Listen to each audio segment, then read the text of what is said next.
They won some. Thank you so much. competition in the next board Guys are live. meeting. This is the most greatest meeting of the year for me because I get to preside for the first few agenda items. So if I could ask Linda, could you do a start roll call for us, please? Hello. John Woodward. Here. Katie Newton. Here. Mark Sherwood. Here. Shauna Manthorn. Here. Melissa Fawcett. Here. Paula Kane. Here. Marianne Springer. Here. And Sean O'Neill. Here. And Kurt Schweitz, as a member of our admin team, is here. Could you begin to lead us in the pledge, please? Pledge allegiance to the flag of the United States of America and to the republic for which it stands, one nation, under God, indivisible, with liberty and justice for all. Nice job, Kurt. That was well done. It's all the timing. It's all the timing. We're going to move to letter C, which is the election of officers. And at this time, the school board should entertain a motion for a nomination for chair.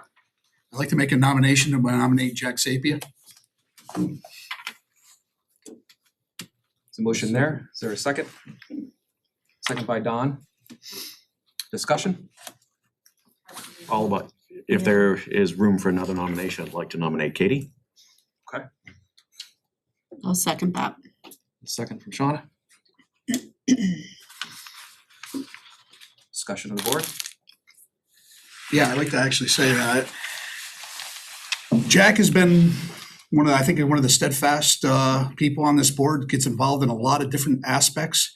And I was really taken back when he was taken on off the facilities, as luckily he was put back on there.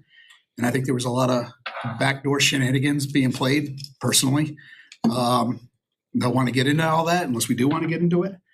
But I think he's done and proved himself of the very matters that he's dealt with. And I think it's time for a change.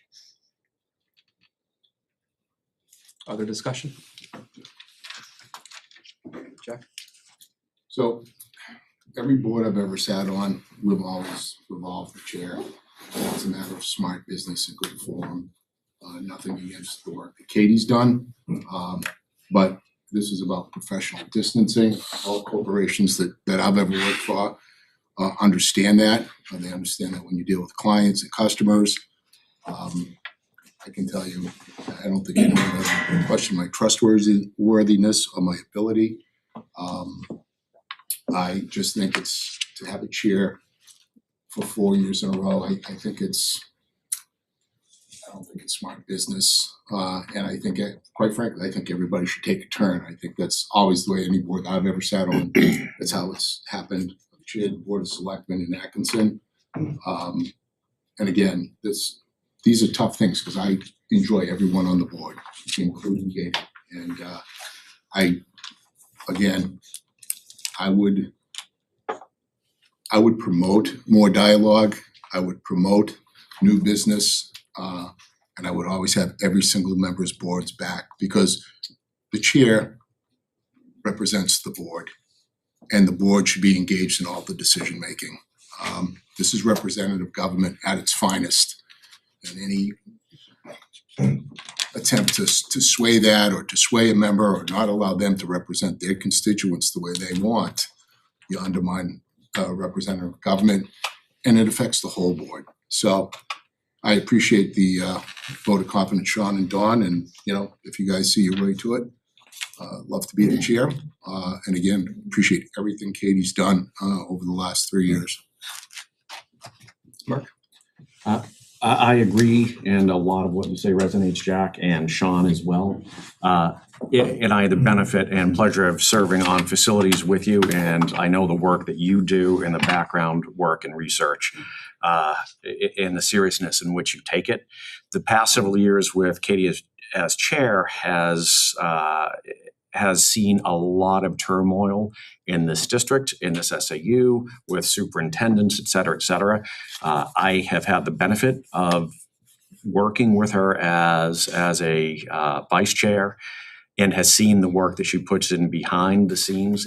One of the benefits of working with Katie is, and I think we can all attest to this, the efficiency. And when we're dealing with these large issues, complex issues, in an ever-changing environment within our district, efficiency, I think, is one of the key factors that will allow us to continue to move the ball forward in the district forward.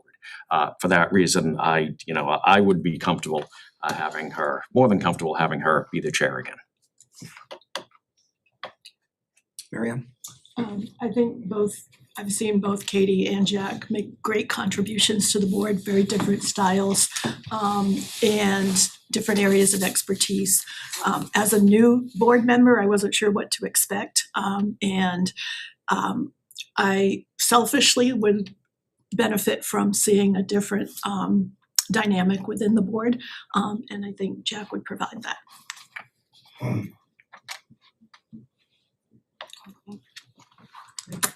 Gonna call the question. How are you doing this?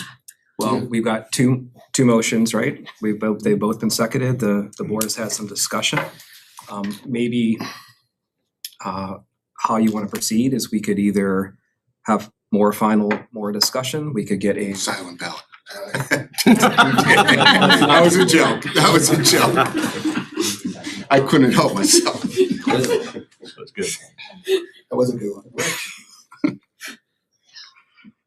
I think what you do is you say everyone in favor of Katie and then everyone in favor of Jack, and I think that's the way that rolls, if I'm not mistaken, right? Procedurally. Or if the board would prefer a silent ballot, though you said it as a joke. No, You can't, no, you have to. Okay. no, you can't do that. It's a legal mark. All right, before calling, does anyone have any further discussion or input or commentary? All right, those favor of Jack being seated as chair? See an affirmative from Sean, from Mary Ann, from Jack, and from Don. The affirmative for Katie to sit in as chair. See an affirmative from Mark and Shauna and Alyssa and Katie. You abstaining, Paul? I'm abstaining. You gotta vote away. So now what? Indian leg wrestle. It's a tie, strength. vote. You guys are gonna be giving me a very difficult meeting to preside over. You See, like it's not as easy as challenges. it looks. Nope, it's not. So just kind of reviewing, we had two different things. We've got a four in favor for Jack to be seated as chair and 4 in favor of Katie to be seated as chair. The board has not made a determination. There is not a determination at this point. Has there ever been co-chairs? I don't know. I think that's what the vice chair role That's essentially what is. vice I don't I'm know. just wondering Yeah. if, you know, if that's something that would be alarming Instead to of a anybody vice. or, you know, but it just gives two people an opportunity to share a position now. That is, in times of argument, you're gonna be it would be an interesting dynamic, but, you know. Have a vice chair break it. But I'm not certain, I'm speaking just for myself, if having co-chairs would increase the efficiency. Jack is shaking his head No, no. I'm not opposed to it. I Yeah. just don't structurally see, I It'd be a don't care. It challenge, would work it'd be a for me, but challenge, yeah. from a structural standpoint, I mean, maybe that's good, maybe that's, I don't know. And I'm not saying I'm for it or against it, I just, Let me ask this, is it appropriate to make a motion to vote for the vice chair? If you feel like calling the motion back to the chair, we can do that. Does it have to be in a certain order? Maybe in my opinion, it depends on who the vice chair is.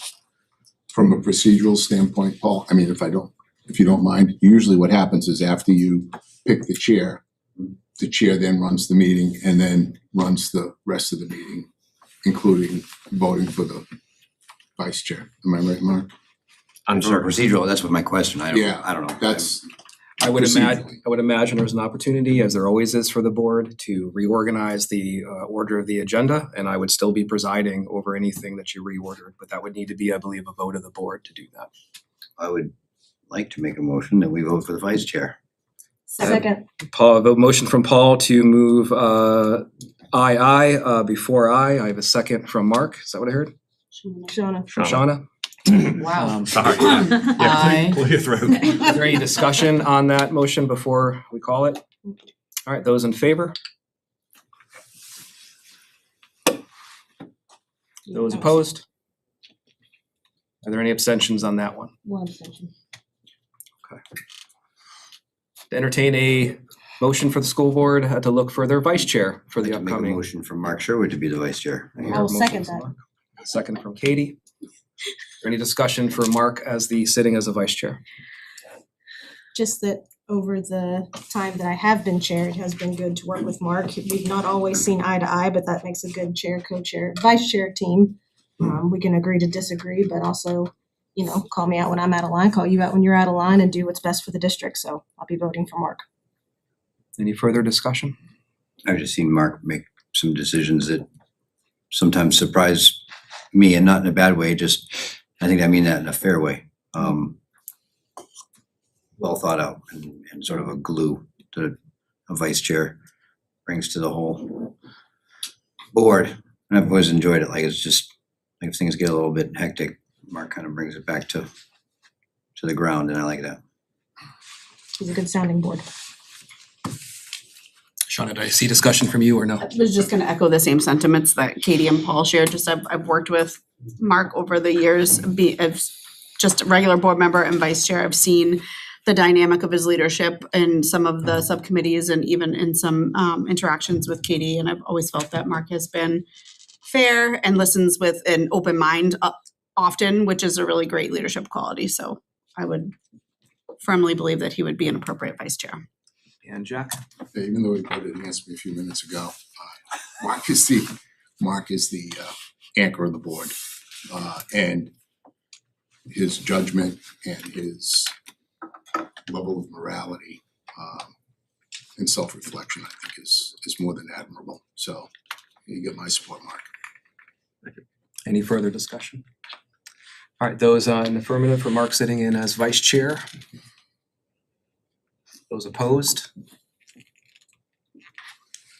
Any abstentions? Did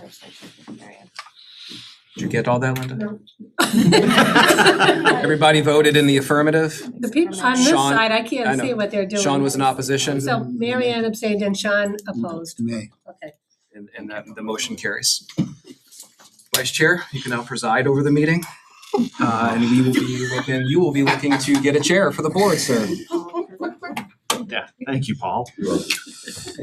Okay, as vice chair, this is a pivotal decision for us. Obviously, the chair leads the board. I would just encourage you all to think about the interactions we have had. And I know it's, in a lot of these cases, it's a 60-40, 55-45 situation, but in order to proceed, I think we need to have a little bit more discussion. If we come to another impasse, I will make a motion to move it toward the end of the meeting. I would encourage further discussion here and ask people to express their opinions and how strong they are. Jack? So I think when I came on the board, no one would deny you had to jump through a lot of hoops, unnecessary hoops. And I would also say relative to, you addressed efficiency, Mark. I worked and managed a whole bunch of very high strategic end meetings for 2 Fortune 100 companies. I also managed under similar situations of in the town of Atkinson. We were confronted with a few real Donnybrooks, and I was able to manage that to the point where I actually got offered a few positions, just people watching the meeting saying, "Hey, Jack, come down and interview with us." So no one's really seen my ability to at least hear, except for maybe Dawn, if you watch any of the selectmen's meetings, run a meeting. I think Katie does a good job running the meeting, but being a good chair means it's about getting the work done. I want to get the work done of the school board. I think there are things we can do to become more effective, and it's all about outcomes and student outcomes. Again, I think this board, and I've said it before, we're all parts of the puzzle and we all fit really well together. And we all bring something to the table. And I appreciate each one of you and what you bring to the table. But I also respect the chair that you sit in, because that's the people you represent.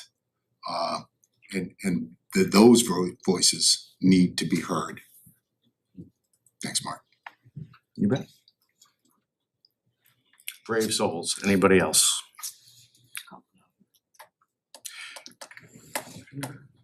Okay.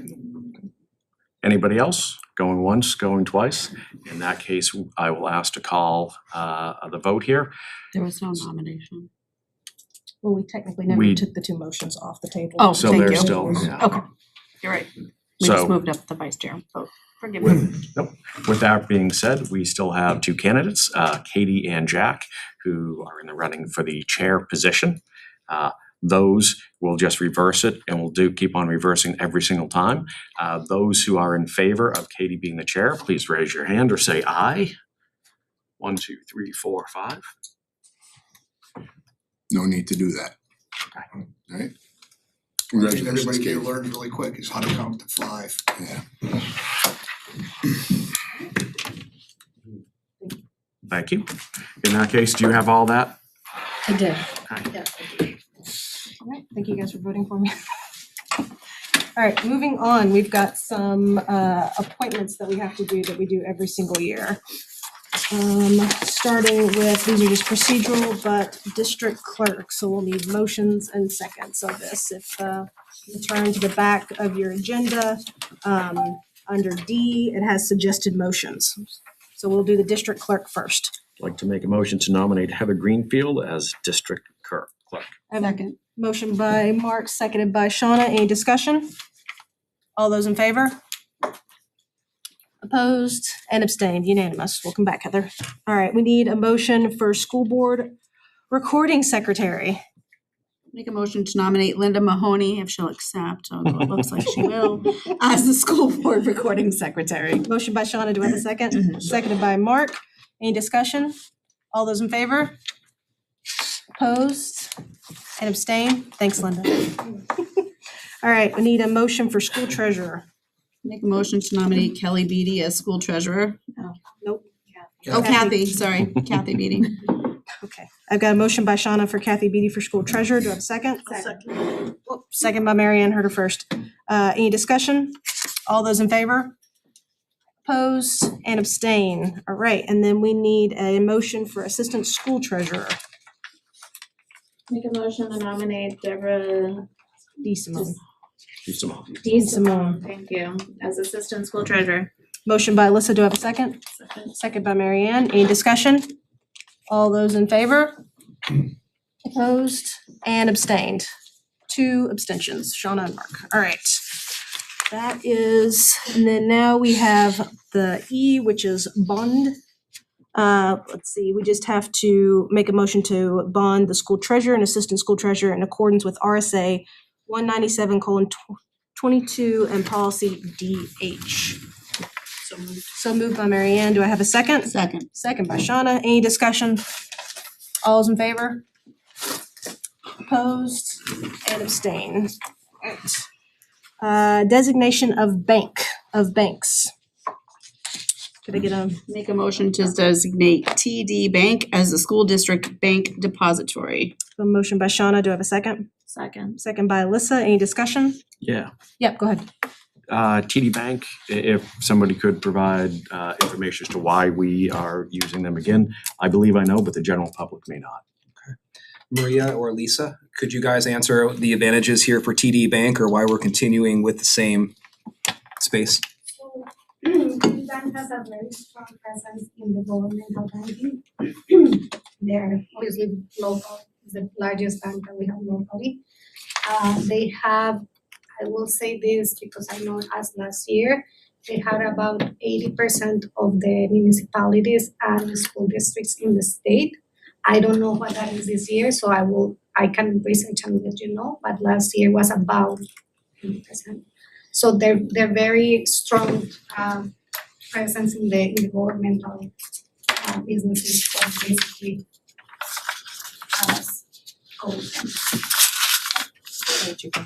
Alright, any other discussion? Alright, all those in favor? Opposed and abstain, unanimous. Alright. Alright, we have to review and affirm policy DFA and EI and procedures BCA-R. So before we do Well, we have, in your package, you should have a copy of policy BCA-R. This is school board member ethics / expectations. When you get a chance, please review that and then sign it, and then we'll give it back. And then we will need someone to, Make a motion to reaffirm policies D, F, A, and EI. motion made by Shauna. Do I have a second? Second. Second by Alyssa. Any other discussion? All those in favor? Opposed? And abstained. Everybody in the firm. Do we need to do policy BH?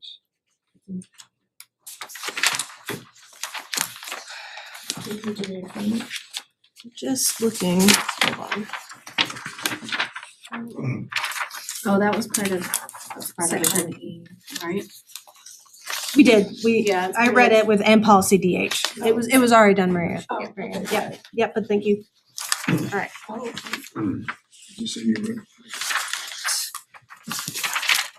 read. Next is just review the 2026-2027 school board calendar.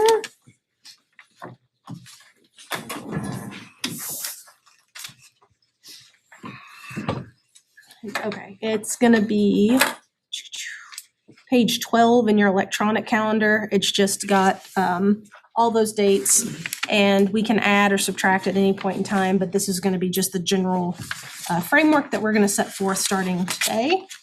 Let's see.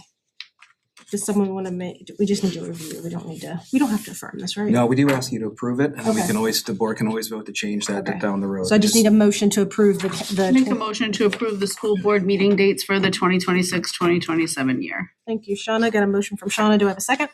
Second by Alyssa. Any other discussion? Yeah, Mary, go ahead. I just have a question. Do we need to indicate that February 4th is the tentative date for the 2027 deliberative session? It says It's on the There's an bottom. asterisk on I the know. bottom. Can we take that out? Why? What do you mean? Because I do want to bring to the board, hopefully next meeting, the feedback I've gathered about deliberative session and possible move to Friday night or Saturday that I've heard from the community. So I'd rather not kind of, even though it says tentative, not put it on a Thursday night at this point in time. It's whatever the will of the board is. Again, we can change it at any point in time. We've even added, Yeah, Shauna, go. we've even added like a July meeting in the past too, like we changed dates. So, but I mean, it says tentative. it does, well, no, I mean, in terms of voting on this calendar now, this can be changed next on April 2nd too. It can be changed at any point in time, so. So I just wanna say my motion and vote for this particular presented calendar does not have me locked into that date and time for deliberative. I would be open to renegotiating the calendar based on the feedback that you're gonna bring forward. Same, so I don't. And actually mentioning a July meeting, I'd love to have a July meeting as well. Let's see if we need one, no, I'm just kidding. But yes, that's what I'm saying, like there's There's room to change it, I understand that. Mhm. Motion's been made and seconded. Any other discussion? All right, all those in favor? Opposed? One opposition and abstain. All right. Mary Ann was the only one that voted no. abstained, you said? No abstentions. No abstentions. Sorry about that. All right, do I have motion to approve the school board? Okay, I think we're on to regular business, is that right? Yeah. So we are adjourning the reorg meeting at 7:24, and we're reopening, or we're opening the regular school board meeting, the regular business at 7:24 as well. All right, so first we have to do some approval of minutes. We have two sets. We have the March 5th public, and then there is one non-public. I don't have them either. Hey, Dean, how do you get tabs? So the one you can tab up and down. No, she No. means on the side. Where's my shortcuts? Oh. Do you need the No. bookmarks? That's the third one down, yeah, that one. Oh, like There you with the go. heading. Yeah. Hit the bookmark. I appreciate that. Thank you so much. Sir. Thanks, Dean. All right, so your regular meeting minutes are on page 13 of your electronic packet, so we'll look at those first.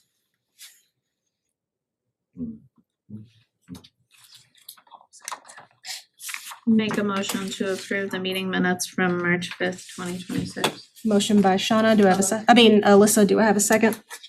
Second. Seconded by Shauna. Yeah, second by Shauna, sorry. Any discussion, Marion? On page 3 of 6, under the overnight field trip request, could we just add the number 10 for the number of students? It says one night hiking trip for 10 high school students. That was the number that was presented. And if only 9 can go, would that change things? So if so, do we need to put into, I don't think I it just thought it would be good to have a record of how large a trip this is, that's all. up to 10? Up to 10. I'm just thinking if somebody canceled last minute, I mean, it's not that it's a big deal on anybody to raise a stink, but I was just saying we approved for 10. yes, okay. Yeah, but if Yeah. 9 went and somebody's that's- sick, you can't. We still approved for 10. No, that's true. But keeping data on the size of it is a great idea. I think that's a good idea. All right, we got a motion, a second. Any other discussions on the public meeting minutes? Well, do you want to fix your motion? with the As amendment? amended. As amended. Second as amended. All those in favor? Opposed? And abstain. 2 abstentions. All right, and then we do have some non-public meeting minutes. It was Sean and Paul that abstained, thank you.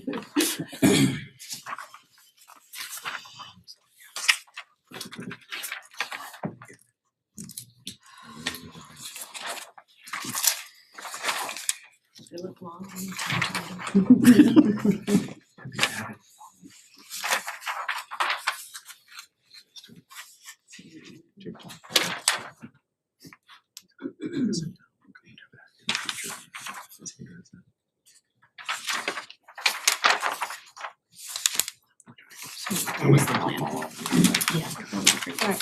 Make a motion to approve the non-public meeting minutes from March 5th, 2026.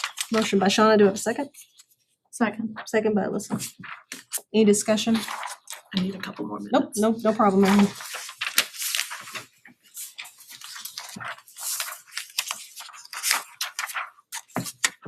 Let me know when you're done, hon.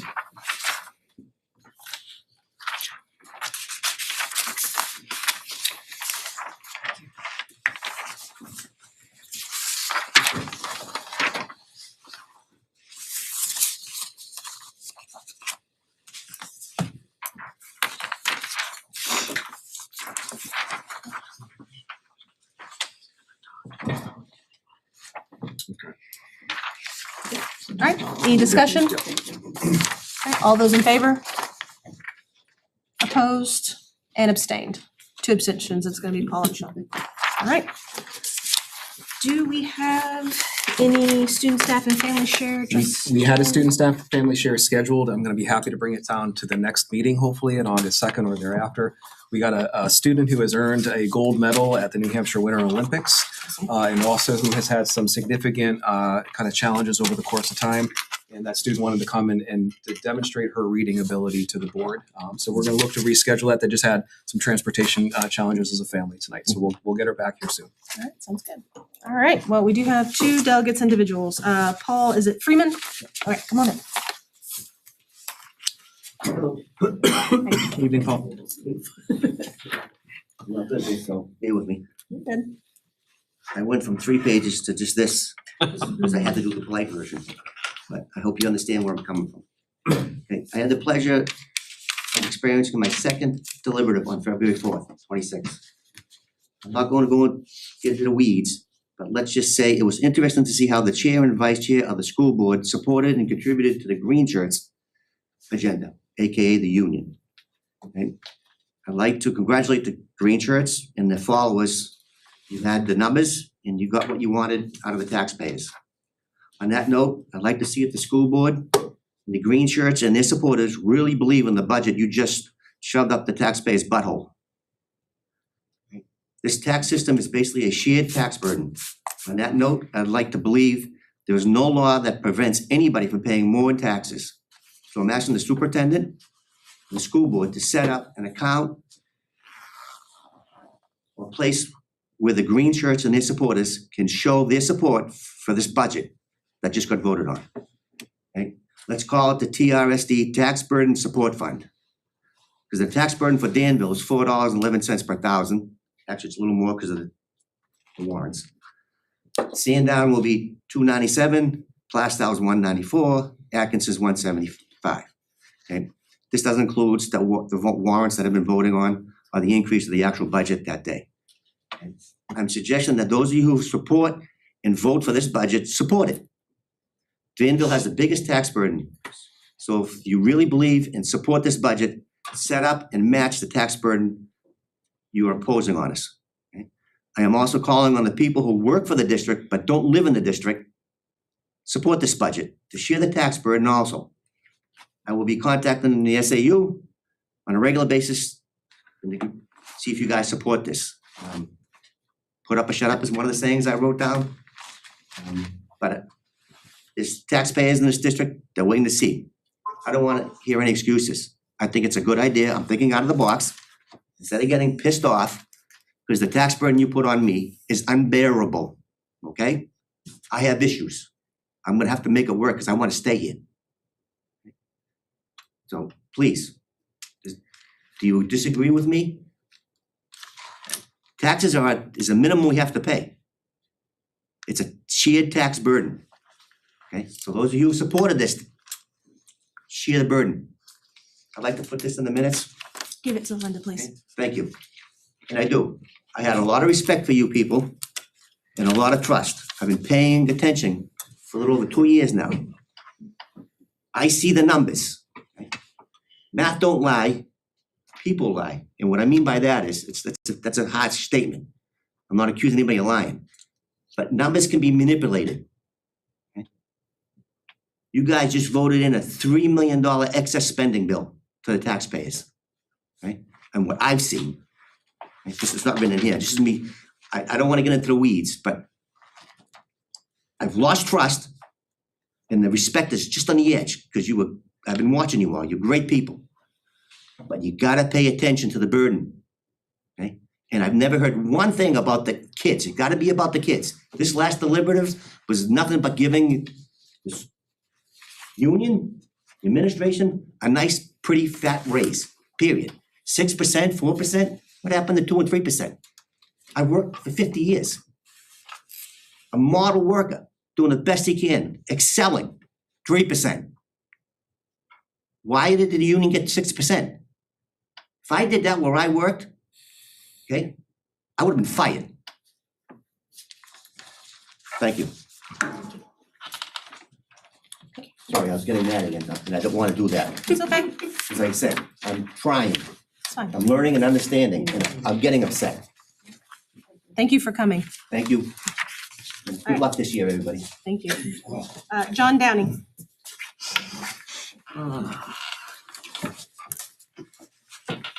For the record, my vote was for Jack to be the board chair. Not that anyone really puts anything into that, but I fully agree that a change after a few years is a good idea, and rotating was a wonderful suggestion. Maybe we can get that into a citizen's petition next year. See how many of those we can put together and make some change instead of hoping for change. Nothing I haven't said before, everybody here. It's great to see new faces, Jack. Congratulations on your election getting back. Mrs. Manthorn, congratulations again. Sean O'Neill, congratulations. I'm hoping, I debated sitting here if I'm gonna congratulate Katie and Mark for this, but I don't think I can, considering the past and how we have not seen anything change. All I can do is hope and stay on top of things and see that we can have things different. Let's wait and see what the results are. I was invited tonight and reminded by Maria Watkins that the annual report was going to be submitted tonight. And she had asked me if I had any questions to submit, and I do. I made a copy. I got 10 copies here. I'd like to just submit them into the record for the meeting and copy for all of you to read. Let's just hope we get something better so my good friend Paul doesn't have to move out of the district. There's a front and back. Do we have any other delegates or individuals, Linda?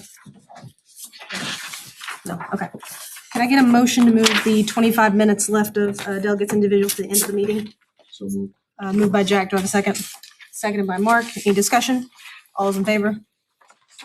Opposed and abstain, one abstention. All right. Student rep, take it away, Cam.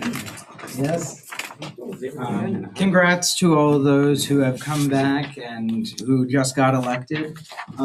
Here at the high school, we have had our SATs are coming up March 26th for juniors, and recently we just had the Project Hope Show, which raises money for Timberlane families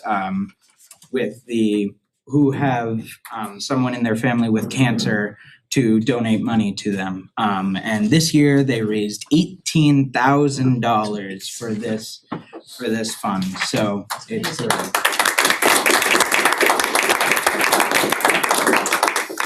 just the amount of work all these students put in. I'm not even on it, and I just got to record. I donated my time to record the show, so it's all online, and I'm just so happy with what they've done.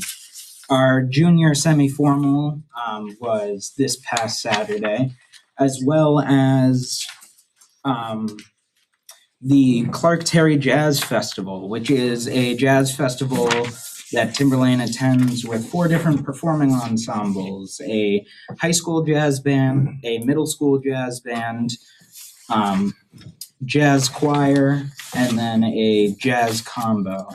The middle school honors jazz advisory got an honorable mention. The high school varsity vocalist got an honorable mention as well. This is an opportunity to work directly with professional jazz musicians within New Hampshire, get adjudicated, and different things. So I would like to thank all the teachers that help. Mr. Finch, Mr. Clark, Mr. Schweiss, thank you for allowing us to continue this amazing festival that we get to go to every year at UNH. For the sports, their spring athletic season is quickly approaching. The first day of tryouts is March 23rd. The Spring Athletic Awareness Night will be on Tuesday, March 31st. Our winter cheer team finished runner-up in D2 meet, and they are moving on to New England cheer competition this Saturday at Worcester State University. Go, go, go. This month is also Music in Our Schools Month. A national initiative has begun, and this year's theme is United Through Music, and it's especially meaningful for Timberlane to have 4 separate towns come together and be able to create music, from learning at Pollard and Atkinson, Danville, and Sandown, to be able to come together and play one piece of music that just is really unifying. The middle school student senate members went, and the Vic Geary senior citizens celebrated St. Patrick's Day together by decorating cookies and playing bingo. The lucky winners got to take home a pot of gold. The 2 groups enjoyed sharing stories and laughing together. And these are our performing groups. The top is the varsity vocalist. The bottom is the middle school jazz band. On top is the high school jazz band, and below is the high school jazz combo. For Danville, this week they had Fun Spirit Week thanks to work and planning of our student council. One of these days was a rainbow day where each grade was assigned a color of the rainbow, and on Tuesday they encouraged everyone to wear green. Many classes have been incorporating fun math and writing activities to go along with the themes of each day. Sandown North, the Newmarket Hotshots came to demonstrate their jump roping skills and kicked off our Health Kids Heart Challenge. The skills were amazing and many of our students are now trying them as well. We celebrated Read Across America Week with many guest readers coming to Sandown North. People from the SIU office, the community, retired teachers, police officers, and many more. Students love hearing so many different books. At our all-school meeting this past Monday, we announced our new book for one school. One book will be The One and Only Ivan. Great book. I read that book. And that's all I've got. All right, thank you for your report. All right, first up for business, it's our auditor presentation. I think our auditor's here, actually, Mr. Mike Campo, is that correct? That is correct. All right, welcome up, sir, thank you. And it's page 19 of your electronic packet. Start, thank you for having me. As the chairperson said, my name is Mike Campo. I'm a partner at Plotzik & Sanderson, where I've been for the past almost 23 years. I've spent my entire career professionally in governmental accounting, so you can imagine how entertaining it has been for the past 2 decades. But with that said, I do enjoy what I do, and I appreciate the opportunity to come and speak to the boards and share the work we've done. A lot of places, I don't have that opportunity, and a lot of places, if I did have that opportunity, they really don't want me to come and share what I've done. And I say that half jokingly, but in all honesty, what I've been experiencing across the state of New Hampshire, whether it be in a school or town government, as the finance departments have become a real wreck across the state. As I said, 23 years doing this. I think I've disclaimed 3 opinions in the past year. I had none in the previous 22 years. So that's a measure of how the state is going in this area, which is scary because it's big numbers, it's public tax dollars, and it's important. And I joke with some of my clients that the pool's not shallow, it's empty for talent. So with that, I do want to quickly kind of go through a little presentation. One, the role of the auditor. I think there's some confusion in some of the places I go. I know I went to one school district out west and I gave them a very bad audit report, and the board member says, "What are you going to do about it?" So there's nothing I can do. I have no authority. All I've done is I come in as a completely independent opinion.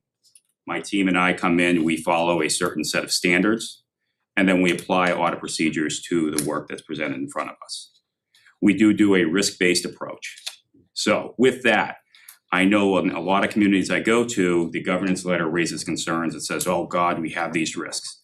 That's not a true statement. What we're saying is that when we plan our audit, we look and say we can't overcome 2 risks in every single audit. And that's true if you're doing a financial audit of IBM, an audit of the state of New Hampshire, or an audit of Timberlane Regional School District. Those are improper revenue recognition, in that there's always a risk that the revenue is going to be booked to the wrong period. When I started, that didn't seem to be a huge issue in school government here in New Hampshire. Now, as budgets get leaner, there's an incentive to put the revenue in the period that makes it look better. You know, you're under budget in one year, let's pick up the revenue for next year. So that's something that we test. We go in and we look at your receipts for the subsequent period, at least 2 months, in some periods it's longer. It depends a lot on the quality of your finance department. If we feel like there's a disconnect there, we extend that period. We have one client that I won't name that we literally are doing that extended period is for 6 to 9 months afterwards, because what we found is each year we go back to next year and they're like, "Oh, we found this in January." How are you finding it 6 months after the year's over? You didn't know it was coming. So that's not the case here. We're not breaking it out that far, but we do look at material, unusual, and unexpected transactions in terms of revenue recognition. The other one is management overriding controls. This is one that is a lot more concerning. At any point that I've worked, this has been a concern. Management overriding controls is to be able to take the controls that the district has adopted and basically mitigate those to get an outcome that you're looking for. In a community like this, the biggest risk is journal entries. So that's why a lot of times when we go and do an audit of a local government in New Hampshire, if we don't feel like there's adequate controls over journal entries, you see that in the comments. We usually will give you a year or two in the governance letter. If it continues, it bumps up to a management letter. And then each year it goes up in severity in terms of the finding. So I know at one point here, I think we did actually have that comment where it from our standpoint, we couldn't confirm that all the steps were being done. This was prior administrations. And we were assured, oh, it's being done. One of the steps, one of my requirements as an auditor is that my conclusion needs to be supported by facts and evidence that if somebody else with my technical ability comes in and performs that procedure, they have the same conclusion. Lack of evidence prevents me from doing that. And in that case, that's what happened. So when we prepare the audits, those are two risks that we basically tailor into our audit approach. We look and say, all right, we need to address these risks. They're risks, we can't overcome them, we need to go through and do them. So in that case, those particular risks, and I know I've had BAs call me and say, this makes us look like we have risks. No, what we're saying is that we're planning the audit, we have to address it. These are risks that we identify. Another one in small towns is QuickBooks. Anybody who's worked with QuickBooks knows there's a lot of manipulation you can create as the user of that software. That being the case, we have to do additional procedures with QuickBooks clients, not comment on a school district. In fact, I don't think I have a single school district. However, we have a lot of towns that utilize QuickBooks. It can be an effective program, but it adds a risk. We're not saying it's wrong. What we're saying is that our audit approach needs to be modified to address the risk that was identified. Any questions on any of that? It's fun stuff, right? I mean, every day. I think in total, Plosick and Sanderson does about 235 audits a year. In fact, we do town of Danville. You owe me a few documents, by the way. We'll talk tomorrow. I get that done. You got my email then, huh? You're closer to me. That's hilarious. Continue. No, Katie, I do have a question, and it's just to have everybody understand it is Please. When you're doing your audit, you are not you're looking for following procedures and so forth. There's no judgment on what was purchased or how it was done. For an example, if the board and superintendent decided to buy $1 million worth of pencils, wouldn't be a good decision. But if you followed the process, you ordered it, you had a PO, you had the money, and you did it all fine, we would pass an audit for that. I would say that if, let's use a little more, let's say you bought a sports car to transport the kids from home to school.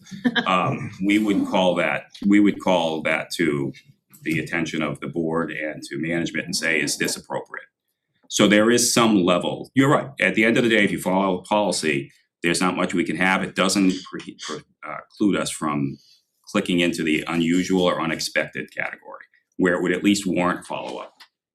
We might not like it, it's not really our place, but if something that, 1 million pencils is bought, and in the past you've only bought 10,000, we're gonna ask why. Okay. We have that obligation as auditors. Now, what's the difference between this audit that we do and say a forensic audit if there was one to be done? Forensic audit is very targeted. So that's actually what we call an agreed upon procedure where the client would dictate what they want done specifically. For example, we want you to look at the operations and maintenance of plant line for any inappropriate transactions. You would help define what, in your opinion, it would be inappropriate. We would then go and test those and we would say, yes, we found them, no, we didn't find them. So it's very, very specific. Typically, forensic audits that we do are in the nature of payroll, where we are asked to go in and say, all right, or a bigger one is credit card usage. Look at the credit cards. Are there transactions in here that look like they're more personal than professional? And that would be something we would go in and do. I will also share, when you do a forensic audit, the cost probably triples in terms of the auditor's rate because it's a very specialized service. And they typically start, depending on the nature of it, you're 50 plus.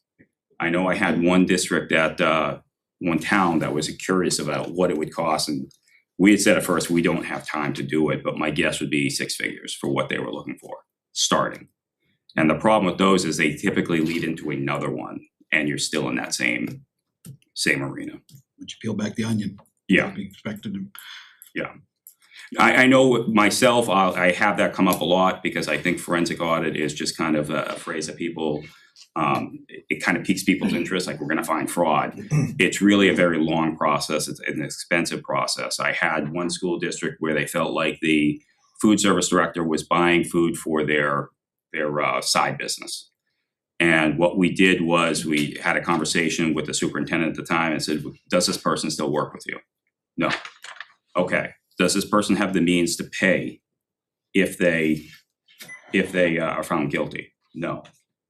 Do you plan on going to your insurance to recoup it? No. I said at that point, my concern is that you're doubling down on the error. You've gotten rid of the person. This is just my professional opinion. Do you really want to use taxpayer dollars to expand the damage and really not get a remedy? That's good, because I can see a lot of other auditing firms doing the opposite. It's like it's free money, so it's a good statement for your firm. I have a unique background. My father was a school board member in Londonderry for 20 plus years. Thank you. He really loved being on the school board. They still talk about him and how insane he was because he really got into it. He loved the budget process. I mean, he'd come home with binders this big. So between that and having a mother who was in education, I respect both sides of the equation, you know, the educators as well as the taxpayers.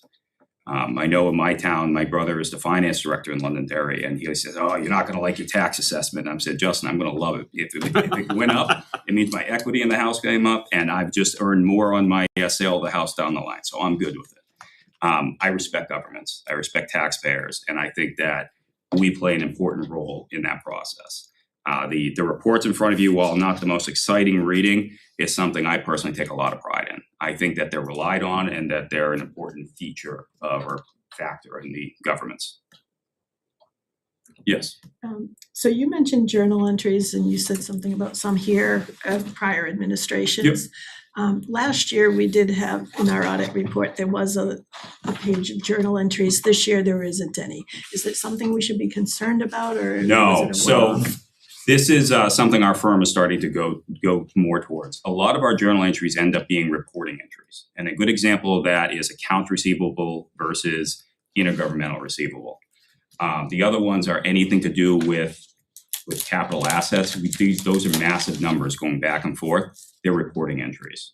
So we're not saying that those entries are wrong, and those are different journal entries than what the finding was on. The finding was on internal entries that were being made that weren't supported, they didn't have second authorization, and that they couldn't necessarily provide some of the documentation required. So what we recommend when it comes to journal entries is if you're going to book a journal entry, you have adequate support for every facet of that. Somebody should prepare it, somebody should review it, and then somebody should post it. So you have segregation of duties. That's where the management override of controls comes in. If one person's doing all of that, you have a significant risk in that they can modify your financial statements without digging into it, knowing you would know about it. So now you're here for this year's audit. Do you know if last year's was of that type or just the reporting? Oh, I know it was because I recently looked at them. It was reporting. So GASB has certain requirements. Again, I had said accounts versus intergovernmental. They want those separated. There's not a huge benefit for a government throughout the year to be breaking those out. A receivable is a receivable to you. Same thing with a payable, breaking it out. They use the term deferred inflows of resources. A lot of times our clients just use a liability account. So it's a different category classification on the balance sheet. Thank you. All right, with that, we're going to go to my fund report. We're going to go to page 1. After all the requests that we put in and all the time that goes into the audit, this is ultimately why you bring us in. You want to know, as taxpayers, as board members, can we rely on the information contained within this report that it is fairly stated in all material respects? That's ultimately the test that you guys want. You want to know that the financials that you're looking at on a regular basis are legitimate. And based on our testing, and it is extensive testing, we did conclude that the financial statements are financial statements are fairly presented in all material respects for all opinion units. So that's the best you can do in terms of opinion letter. I usually refer to that as kind of the report card of the audit report. From there, I'm gonna take you to page 21. This is my favorite report schedule in the report because it really clearly outlines your general fund. It shows you how you performed. By function, were you above budget, were you under budget? And this, I believe last year we had talked about this as a board when I was here. This is an important document for you guys to look at. You should be looking at this, you should be comparing it to prior year and saying, how are we performing? Are we raising the right amount of money in tax dollars every year? This report kind of gives you an indication. Obviously, when you build a budget, you have to have some level of contingency, if you will. You can't just go in bare bones because you're gonna find out that you can't borrow. There's a pretty prominent state school district on the western part of the state that found out you can't borrow money. But you also don't need to carry a massive fund balance. You don't need to have appropriations that exceed what you need. You as a board and management should be evaluating this on a regular basis to make sure that you're fitting the needs of your school district, as well as making sure that you're protecting the taxpayer's interest. There is a balance, yes. So this is something I always struggle with because everyone thinks the budget is what the budget is, but we all understand, everyone here understands there needs to be a surplus. Yes. But you can never show the surplus in the budget. Like you can't put a budget line in for the surplus, so No. where, you know, and they say, well, it's built into the budget. All that slush fund, I'd we don't do prefer to that. see, but you understand what I'm saying. Yeah, no. How do you explain, well, not how do you explain that to the public, but how do you show that to the public? I think one of the, some of the areas you have to kind of target and look and say, all right, these are areas where they're susceptible to material variances. Payroll, benefits, those are the areas where you're budgeting, you don't want to do worst case scenario, but you have to factor in, you know, you hire me as a teacher, you can't budget me as a individual healthcare plan if I have a family. I had one district where they literally had budgeted everyone for a full family, including basically people on like the retiree track. The kids were gone, the kids had kids, and they're still being budgeted. That would be too aggressive. But if you look at it and you say, I have open positions, what's the likelihood that they're gonna come in and have a family? Like, what's the probability of that? I don't necessarily have that answer, but those are the areas that I would explain to the public that we need to make sure that we have enough to operate at the level that you expect for the tax dollars you're paying. Another one is facilities too, where you know as well as I do, things happen. You don't have the newest buildings, no school district does, and things break and you need to fix them. So it's finding those target areas where I think a deviation or an additional budget for a I wouldn't say catastrophe, but for life is reasonable. A couple of years ago, we had everything kind of fall in our favor, so we had this incredible healthy surplus. Sure.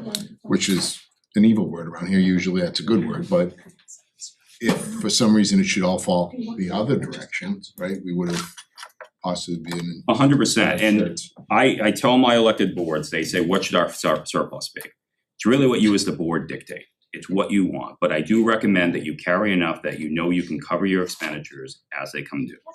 When you have an obligation come up, you want to make sure that you're not, you know, holding the checks for Tuesday when your next payment comes in. You want to make your payments on time. You want to be a good vendor to your clients. Be a good client to your vendors. I'll ask you to nail some jello to the wall here.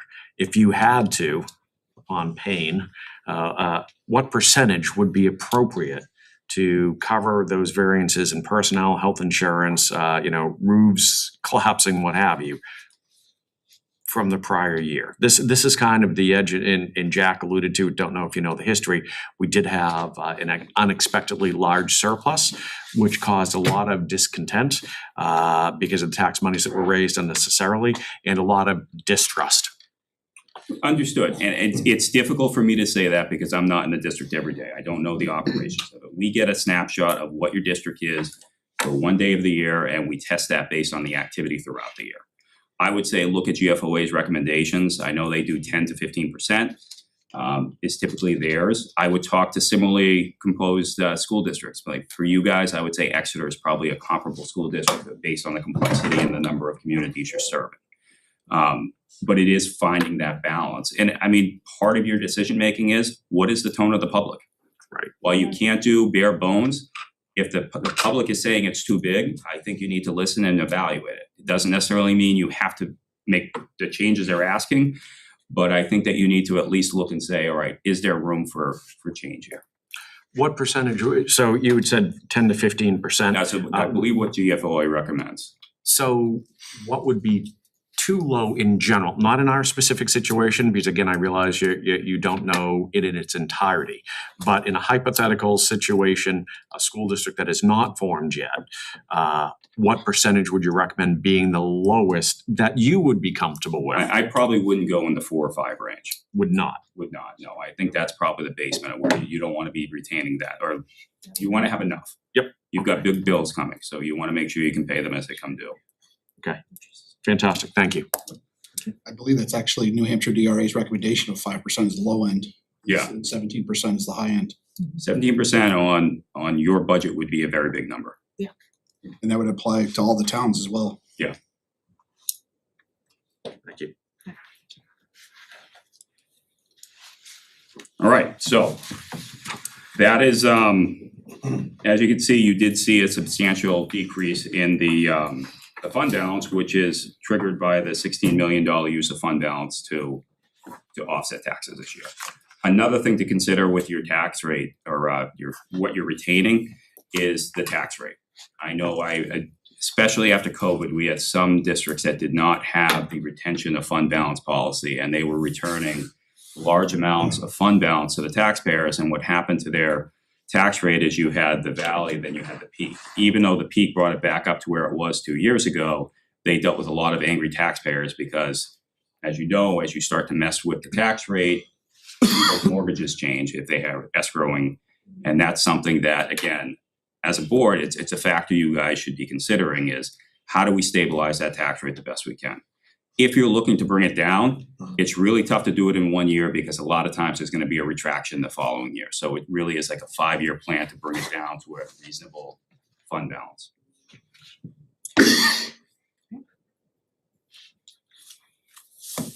So with that, I'm going to move on to the governance letter. Okay. We had one comment. And this is I'm actually surprised it got through DRA. It happens a lot in school districts with the food service where one side of the budget, either revenue or expenditures, is overstated from the other. When you think of food service or grants fund, they should always be zero. You know, at the end of the day, they shouldn't cost anything. In this case, you had the expenditures for the grants fund were $210,000 higher. What does that mean? It means you raised that in taxation this year. Now, even though you raised it, you didn't have the authority to spend it because the grants are based off of receipt. So to spend a grant, you have to have the grant approved and it's going to be a wash. You can't have a profit or a loss on a grant. So it didn't necessarily hurt you other than you basically returned $210,000 that you raised in taxation last year and returned this year. So with that, I open it up. Are there any other questions for me? Anybody have any questions? Yeah, I have a question in regards to the variances that are on that particular page when you mentioned it. I had already Yep. had it up here. Is can you attribute to like your thought processes and how we would have the actuals differing by what was actually the original amount, the final amount, and then the actual? You get the variances on the other side. Especially some of these on here, you know, like the one there's a, 3.27 million at the bottom and other. Yes, all right, so other is typically your health insurance lines, it's personal benefits. There's kind of two different thoughts on that one, it should be put into the individual functions, and then there's some people who say that's a HIPAA violation. If you have a department of one, it's quickly the most novice accountant can look and say, all right, Mike Campo's taxes are health insurance is costing us $30,000 a year. So that's why that goes there. So this would be an area where, to your question, you're asking which lines, that one would be one to look at and say, all right, is this an appropriate budget? You know, are we raising too much? Was this justified? And that's something that you as a board should be reviewing at least on a monthly basis in budget to actual reporting and just kind of get a trend for that. So if you're looking at your budget to actual on a monthly basis, when you come to budget time, you're more informed to say, all right, hey, we know that we underperformed here, we overperformed here. What adjustments within reason can we go and make? Does that answer your question? Oh, yeah. Okay. Shana, did you have something? Nope, he answered it. Okay. Does anybody have any other questions? Mine's more fun, but I studied this for a bit, so I wouldn't be an idiot if anybody asked me a question. Do you deal with the arbitrage rules when you have to do these audits? And We do. yeah, because it took me like a full while to understand that. It's I'm not well versed in it. When it comes up, we do our research on it, but we do have it come up sometimes. When a school district or a town goes and builds something and the building doesn't go fast enough and they raise too much, they receive too much interest. So it has happened to some local districts around here. Not the most fun disclosure. Yeah, it seemed to me it was set up so that school districts, in the past, when it was set up, was you couldn't borrow money at a lower rate and then go get a higher rate on purpose, not really spend the money, just get the interest. Correct. And pad them, their revenue. Exactly. Okay, Yeah. so that's what it seemed like at a bottom line, Yes. but it was pretty complex when you got into all the details. Yes. No, it is complex. Yeah. Any other questions?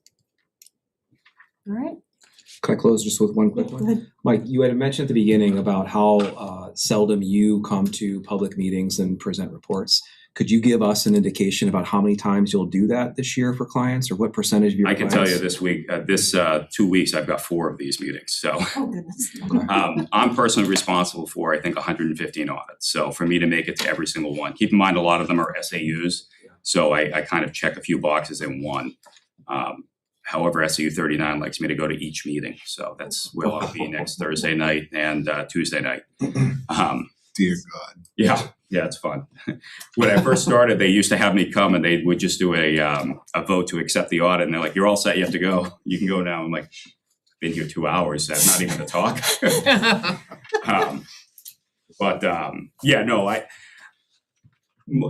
It depends on the community. Some don't want me. I know I had one recently, I picked up a new client and I said, at least the first year I'd like to come in. He's like, no, I don't want that.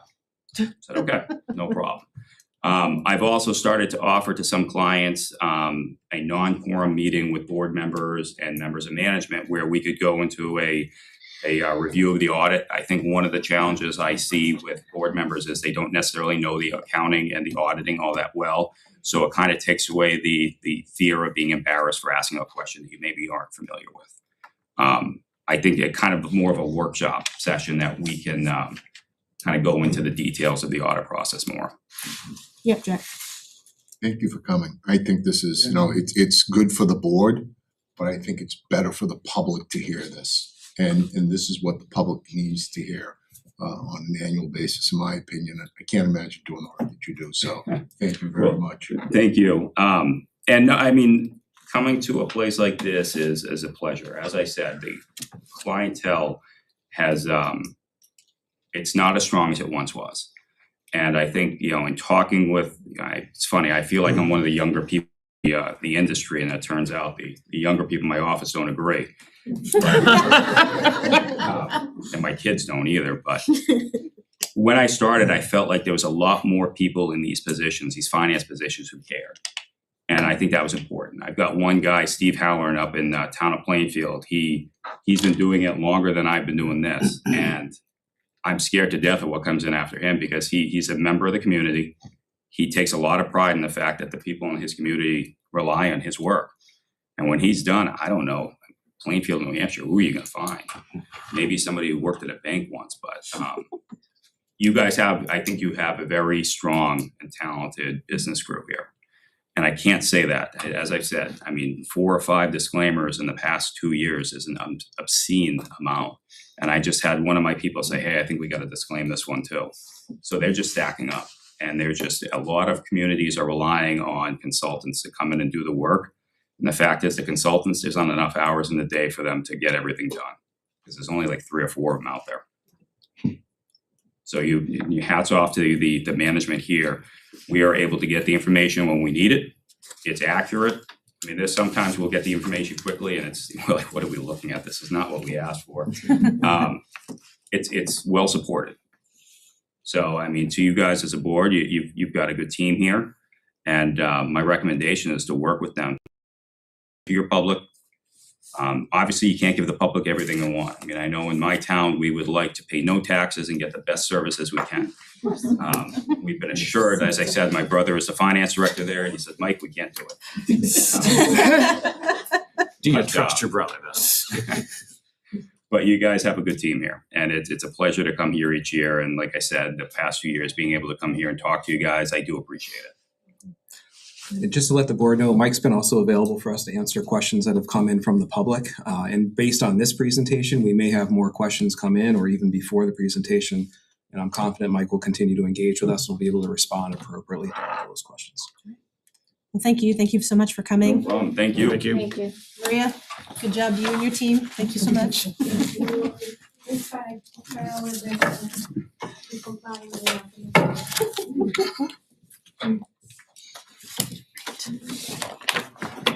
Talk to you tomorrow. That's your number there, Sean. yes. Thank you. All right, next, yeah. Can I make a motion to move up Mr. Spice's presentation since he's been sitting here for quite some The time? commission project and community? Yeah. Yeah. Would that be okay? I'll second that motion.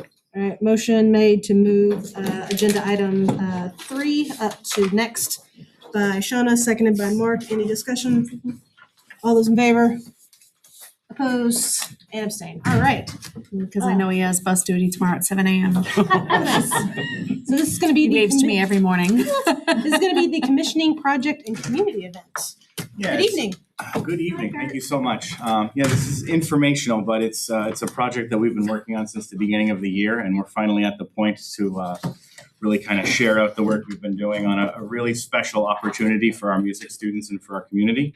I gave you the brief rundown in that executive summary. If you don't mind me going into a little bit of a narrative, I appreciate that. We got an email from a company in the fall called Sing Me a Story, us and the TMA, the Music Boosters.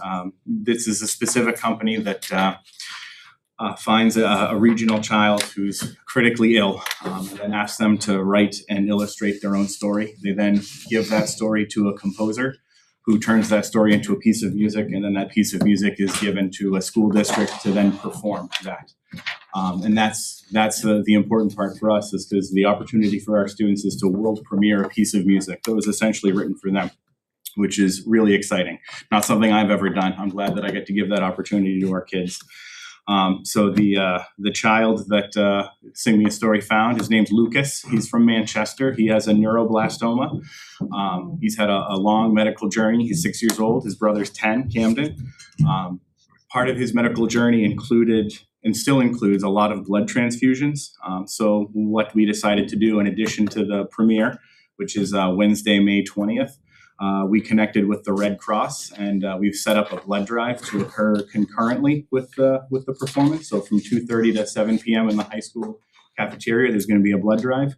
Then at 7:10 p.m. in between our pre-scheduled concerts, I wrote it incorrectly on the executive report. It's the band that's first, and then the orchestra is going to be performing after the world premiere.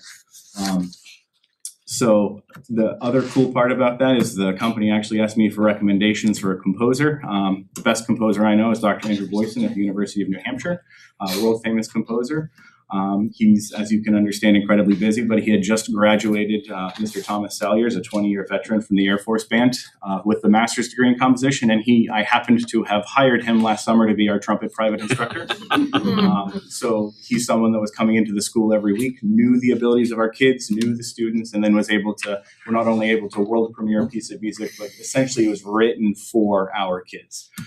So it's a really it's an incredible story. It's an incredible opportunity.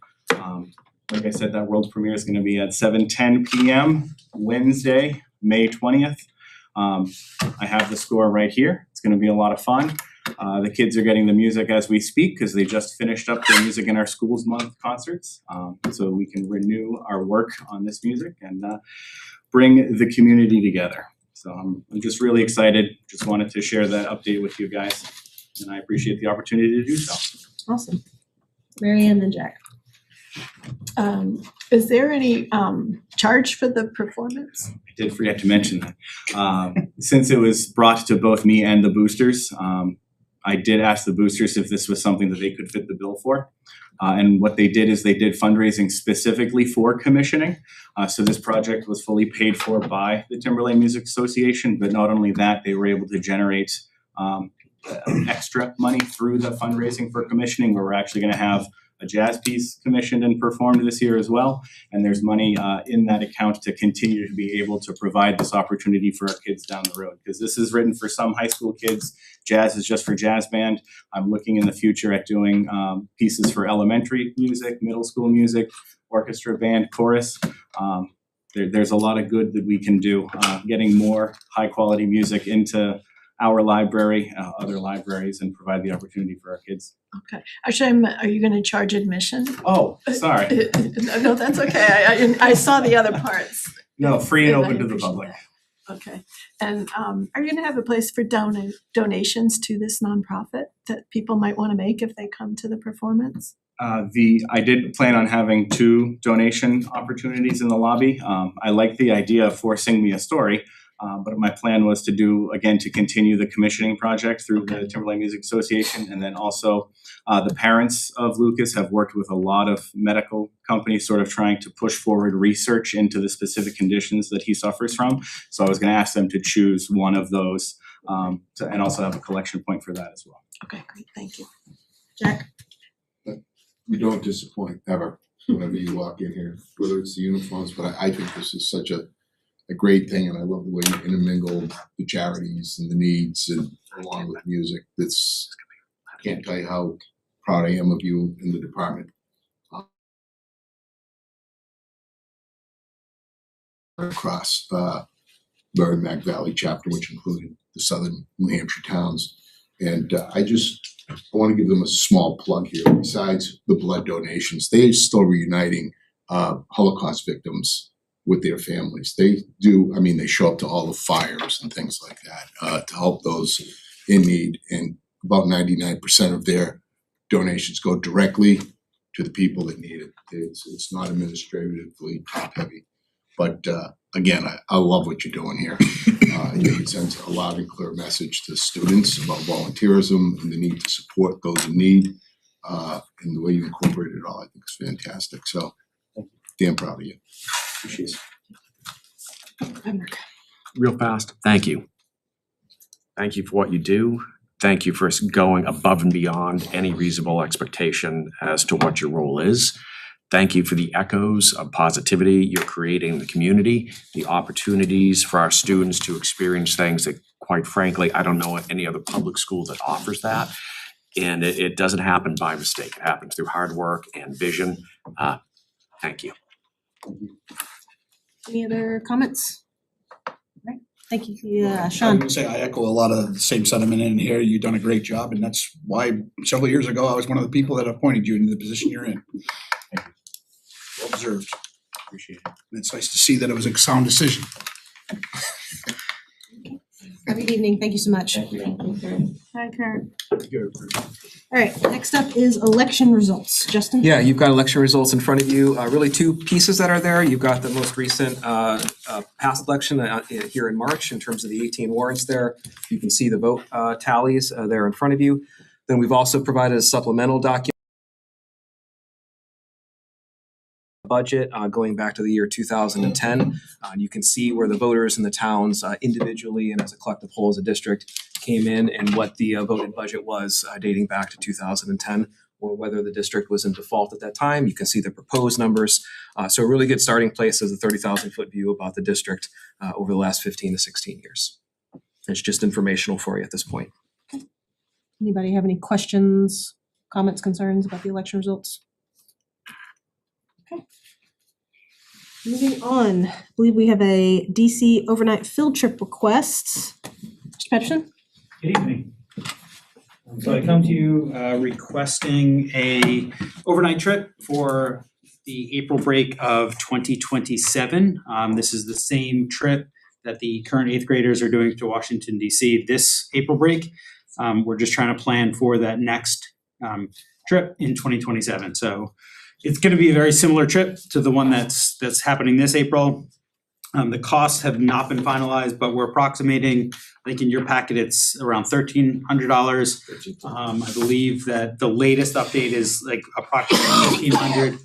It's going to be all self-funded by the students. But again, we're trying to get ahead of it and trying to advertise as early as we can, but we just need that approval due to that, or the board approval, so. Yeah. And just to reiterate that the $1,349 is paid by the students. Yeah, the entire trip is paid for by the students, and again, trying to get ahead of it is the kids can start doing the plans for payment plans or fundraising or whatever they need to do to pay for it themselves. Someone want to make a motion? Make a motion to approve the Washington DC trip for April 2027. I have a motion by Sean, do I have a second? Seconded by Dawn, any discussion? Miriam? I have one question. It talks about the chaperones all being school-employed chaperones. Is there a possibility for parents or any other volunteers, or do you just have to have school employees? I believe the way that they like to operate it is it's all school employees. They all do it voluntarily. It's all employees that want to do it. But my understanding is that they all have to be the school employees. Okay, and there's enough interest to fill as many Correct, chaperones yes. as you need. Yeah. Okay. Any other discussion? All right, all those in favor? Opposed and abstained, unanimous, thank you. Thank you very much. Next is our elementary enrollment update. Hello, Lucy. Here. Hello, happy March. Happy March. So you have in your board packet tonight the very first enrollment update of this season. I want to acknowledge again that this is the most inaccurate because it is the students in their current school, in their current grades, simply rolled up to the next year. So this is our baseline. These numbers were run last week on the 12th. Overall, you'll see there is a decrease in required staffing. There are some shifts in grades, but overall there is a decrease of 3. However, looking at the numbers even today that you'll see at the next report, we have a new pressure point. So there's 2 pressure points that you can see already here.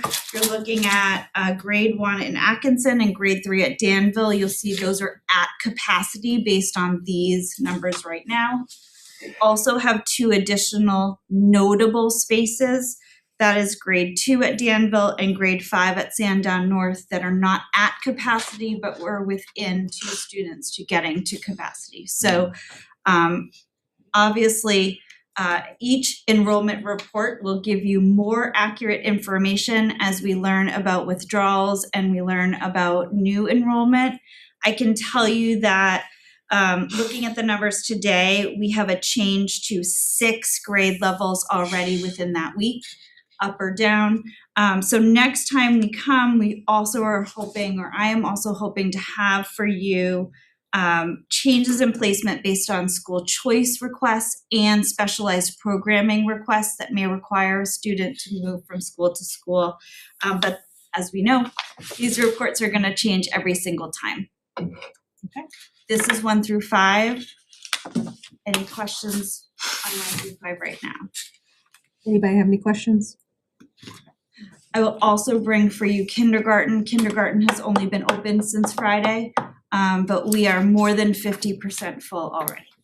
Okay. All right. Thank you, Lucy. Thank you. Thank you. Next up for us is setting a graduation date. Justin, did you? Yeah, I'd be happy to. So we've got the school board calendar, the approved calendar that's there in front of you. We are still targeting, I believe it is June. What am I at, Sandy? June 13th? June June 13th as setting the graduation date.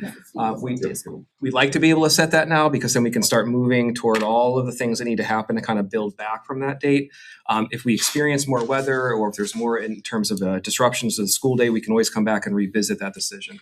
But we also have feedback. Families very much like to plan out, and it's a huge event, and more than just the people that live in New Hampshire attend, so we like to get it set. So even if we have, say, 2 more snow days, and that puts us at June 18th, we could still have graduation on the 13th if we stayed with days, because it's 5 days, right? Okay, and then if we wanted to switch hours, we would just have to do our calculations, we just have to come and make that motion. If we went past, right? If you wanted to adjust the school calendar. Correct. For all students not relative to graduation. Right. Correct, yes. Is it fair to say that that 16th date is 180 days? Equal to that? I mean. The 16th? Yes. Yes, yes, sir. Alright, so then you could actually go less than that if you do an hour base on that. Correct. Right. So the question is that, let's be honest here, it's Monday and Tuesday. What kind of work is really gonna get done in here? From a school perspective of students, everybody's gonna still be on the weekend and whatnot. Why don't we just decide to make it that Friday beforehand, the 12th, As the last day of school. as the last day of school? So that would If the numbers are graduation to the working, it 6th. works out appropriately. What would that do? That would bump graduation to the 6th. Right? Could I, I'm sorry, can I answer a question? Just to clarify, your question about the 16th being 180 days, that is accurate prior to 2 snow days that have happened. So if the board wanted to remain with the daily calendar, we would be coming back, you would be entertaining a motion to add 2 school days to end on the 18th. Or, to your point, you can calculate instructional hours. More than likely, we would be fine to look at the 12th. What I'm not entirely sure about is the impact to senior activities, to all of those different schedules. I would request the time to look at that impact at the high school level specifically, because there are some things that when we brought you the calendar a couple weeks back, some of those impacts pertain to CTE students and alignment with Salem and Pinkerton, transportation that we are obligated to provide for students who go to Salem, schedules and things like that where kids can, I would request the opportunity to examine that. No, I'm just throwing it out as something on the table here to discuss, because does somebody agree that, or disagree that the 16th on a Tuesday to end is, where I think you'd wanna be if you had a choice? I mean, usually you wanna be on like a Friday would be nice, you're done, and then you start your summer. That's my thought process. Yeah, I think to Sandy's point, yes, good idea. So maybe what we do is have Sandy look into that, but really the agenda item is to see if we want to set the graduation date. So either we could set the graduation date today or say no and then wait and come back. But that's what this agenda item is. Yep, Jack, go ahead. So I think I heard Sandy say she wants to see how it affects all those things. It won't affect graduation date, but those things. It would, because it's 5 I mean, I days. see where Sean's coming from on that, like, call it Friday and call it a day instead of messing up the whole next week for everybody, but why don't we just allow Sandy to go back and research it, and if that's not too much on her plate. I would also just for consideration, if I may, Katie, an additional consideration if we're eliminating days from the 180-day instructional calendar. We're thinking about student days, right? But we also have contractual obligations and work days for professional staff. So our TTA staff work beyond 180 days. They have PD days. So they have 188 for first year staff. If we cancel, we already have 3 days to make up with those folks because 2 of them are snow days. One was a professional development day that was canceled in January. If we were to eliminate and revert to hours the 15th and 16th, we now have 5 professional days to consider making up with our professional staff. So that would also require a significant amount of planning, and just want to be able to look at all of the different outcomes that would come from that decision, that's all. Mary Ann, and then I think Shauna. So graduation date, I know has to be within 5 days of the end of school.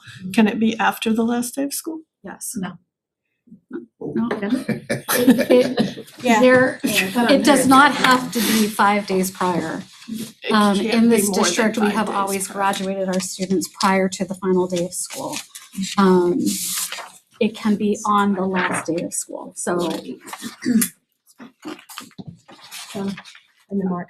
I just wanted to say that in the last week and a half, I've heard from 11 people in the community about when the graduation date is, not just for the high school, but because of all the other end of year district activities, like the 8th grade graduation, which is set off of the high school graduation date, 5th grade celebrations, just a lot of field trips and all those types of things. So I know and field day, that's a big deal. You doing field day, Mr. Mensis? But anyways, in terms of that planning, this setting the date for high school graduation impacts district-wide all of those types of planning and activities that folks are ready to start doing. So Sean, as a parent, I like your thinking, because I don't know how I'm gonna get my kids to go back on a Monday and a Tuesday. But speaking of the contractual obligations of our folks that have to be here and we're paying them to be with kids, I'm hesitant to not have the last day to change the graduation date that would impact the last day of school right now. Mark and then Marianne. Wasn't one of the versions of calendars that we looked at 2 weeks ago or 4 weeks ago But that's next. to end, Yes, it's the same. or was this the next year? It's the next year, but So the same this thing's was, gonna happen. so again, For this year. again, so So that was for next year. yeah, that was for next year. So Okay. today, so this calendar, we approved it this time last year. This was what they worked with Lou and all the teachers, all administration, this is what the calendar was set forth.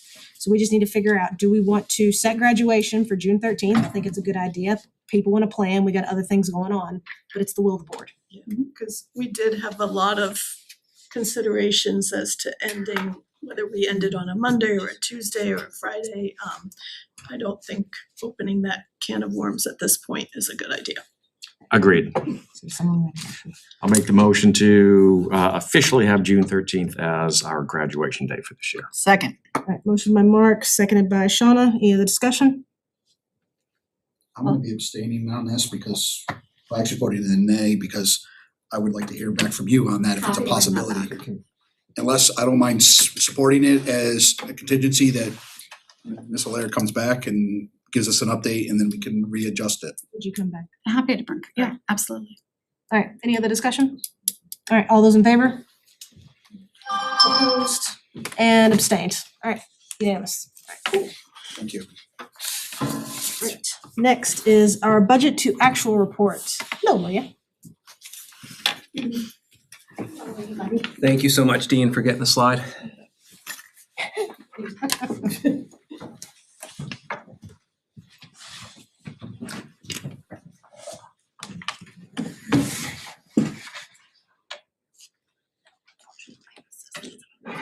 So this is the dashboard of the general fund as of February 2026. We will start at the top comparing to last year actuals. As you can see, our revenue, we're at 47 million. Last year, at this time, we were at 52.6 million. We are bringing less revenue than what we were bringing last year. Expenses, we are at 47.9 million compared to 48.1 million last year. So we're very close in expenses as to where we were last year. The next two graphs are the same information, just breakdown by month. On the middle section, we compare to our budget. So we are at 66% of our budget for revenue, 47.4 million. And we are at 57% of our expenses at 47.9 million. Our actual revenue breakdown is 2.2% has been received from local sources, 15.4% has been received from state and federal sources, and 82.5% has been received from taxpayer funds. Now, our actual expenses, 26.3% has been realized by operating expenses, 44.4% has been salaries, and 29.3% has been benefits. We are still on track for $82.5 million projection for the year. We just run the first payroll and check run for the payables in March. It was about $3 million. So we are on track for March at about $6 million. I think we will be on track. So our projection of 82.5 stays the same, and we're tracking it. Okay. I'd also just want to add in for the board's information, we've had a lot of good feedback from the Board of Selectmen and town managers that we wrote to in terms of cash flow and helping us support that as we move from this fiscal year into the next. So that has been really appreciated by all 4 of the towns. Good. Yeah, in regards to the revenue, Maria, what's the payment schedule for students that pay for, that we get, the funds for our big whopping 4,200, 4,600, whatever it is per student, and all the other funds that we can get for them? How is that dispersed? Is it in a lump sum? Is it monthly, quarterly? So they put a deposit before the beginning of the year, which we put in our reserve account, and it comes. So I believe it's a 1 month deposit, and then they're supposed to be paying monthly. Okay. Some of them pay in advance. Some families. The state I'm referring to, not towns. Yeah. Kindergarten or the State state, adequate. he's talking about state. State funds, yeah. I'm so sorry. I No, it's misunderstood your question. I'm so sorry. So the state gives us 4 payments. Quarterly. Yeah, basically quarterly, yeah. The last one, we have already received 3 of them. The last one comes on April 1st, so we only have 1 payment left. Any other questions for Maria? Well, this is maybe Marie or Justin. So we're on track for the budget. I hope we have a little bit of wiggle room. Or we're planning, or I know we're threading needles, but as you know, the unforeseen, you know what I'm saying? It could be a student, it could be a facilities issue. We're threading that needle so close that I'm wondering if we're prepared for an event. No, we are not prepared for an event right now. We are not prepared to deal with anything that is outside of a foreseen circumstance. If I don't ask that question, I'm not doing my due diligence, right? Are there ways we can, and I know you're threading the needle, but I'm looking for us to attempt to get wiggle room wherever possible. You've already frozen budgets to, Yeah, no, I know. For schools, you have to apply if you have a special need, but you've already done a lot to, I don't know where you could go from here. I just see this being so down to the wire. So do we. Yeah. Thank you. Thank you. 1 million pencils to use. Oh, boy. Any other questions? Sean, to answer your question specifically, the payments from the state come in September, November, January, and April. Any other questions for Maria while she's up here? Thank you. Thank you. So next we have the CAD, you have also the detail for the cash flow. Oh, yep, the cash flow report. It's not gonna be up there, but it's on page 103 of your packets. So the next one. So basically in the month of February, we received $8.6 million. We have, at the end of February, we have a cash balance of 9.8. As Justin mentioned, some of the towns have been cutting up with the payments. We do truly appreciate the collaboration, that they are doing their best effort to help us out with our cash flow issue. So thank you to all the towns for helping us with that. So we have 9.8 million cash balance at the end of February. Any questions for the cash balance or cash flow? Yeah. Actually, I do have one. We discussed before, I had heard discussion, somebody may have recommended it because of the cash flow issues that may have put us into some jeopardy with being able to make our obligations. Going to the towns in person, has the other communication been sufficient to negate that as a necessity? It's a great question. Really impressed with the communication and the timeliness from the towns. Maria and I still plan that we think it's a good idea at the springtime to get everyone together as we start thinking about next year's schedule and reopen the conversation about what's going to work for the towns and what's going to work for the district. And that conversation, we're going to ask that it's face to face and we're all in the same space together, maybe 30 minutes, 60 minutes. I think we can get to a good conclusion. Perfect. Thank you.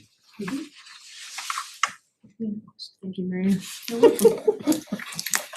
All right, we have some policies. You have two policies in your packet, both coming to you for a first read. Just to kind of bring us back around, all of the policies that we have been seeing recently are all connected to the changes in state law, ED 306 rules that we've been talking about for the past year. Those are the minimum standards for school approval. Both of these fall under that heading. So the first policy you're looking at is IMAH, daily physical activity, and specifically the primary and really only update to this that came from the New Hampshire School Boards Association is the legal requirement in the ED 306 rules to have the district wellness committee be responsible for the oversight, monitoring, and implementation of this policy. So you'll see that language at the bottom. Other than that, there are no other updates to this policy from what we have had on the books since 2019. One fast question, and again, I don't want to get into the weeds because it may not end up happening, but I believe in Concord right now, there's a bill changing the definition of what adequate education is. In addition to taking out computer literacy, I believe physical education was also removed. If that be, am I confusing things here? I'm aware of conversation at the Bureau. So the board that is looking at credentialing requirements, they're looking at changes to credentialing requirements for physical education teachers. I'm talking about something. Okay, I'll come back. Are you familiar with what I'm talking about, Don? Or? I think that's where the 306 context I yeah. was in regard to qualifications, things like that. I'll look it up and save everybody's time. If you find it, please share it. Yeah, please let us know. Yeah. Marianne, go ahead. Does this requirement for monitoring and integration by the wellness committee, should I assume that wellness committee is a required thing? Wellness committee is a board committee. That is one of the board committees that's identified in the policy that spells out the committees that school boards are responsible to have and monitor. So yes. So school boards are required to have that by the state or by whom? If I can pull the policy, and there's probably a reference in there.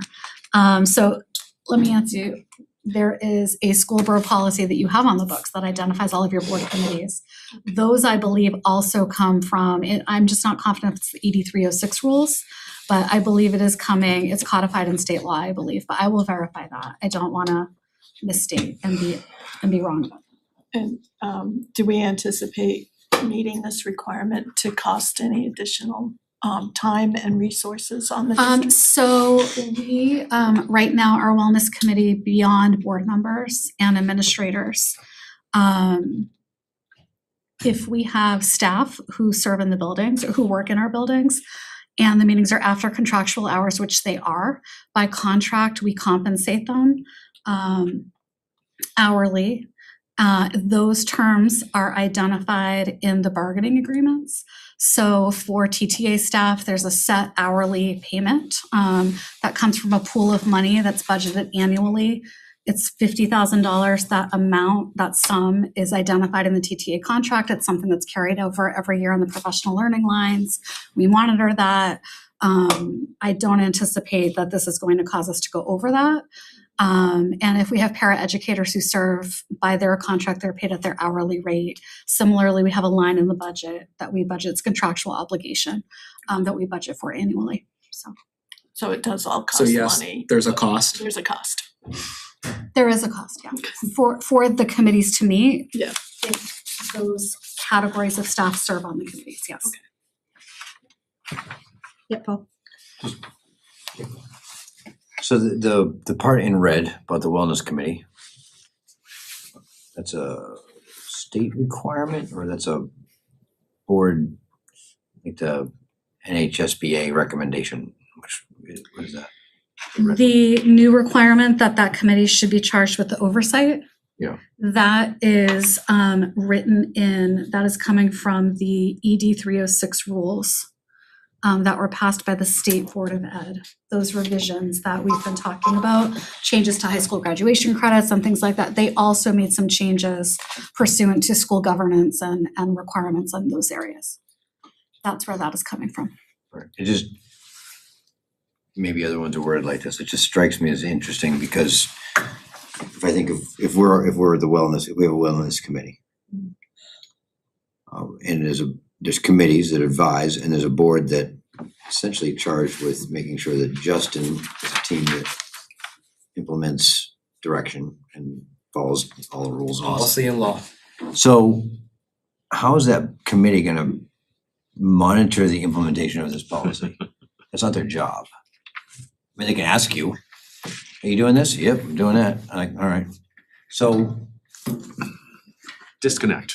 there's a disconnect there. That's just, the superintendent needs to monitor that. Or the assistant superintendent, or like, we, you know what I mean? Like, Yes, and you're not wrong. it doesn't, It comes from Concord. but does it? That's coming from Concord, the wellness committee is gonna make sure that we're gonna monitor what we're gonna do, go in there and Watch gym class. it seems interesting wording to me. And the wellness committee is, again, one of the board committees that has school board representation on it, along with Yeah. district administration.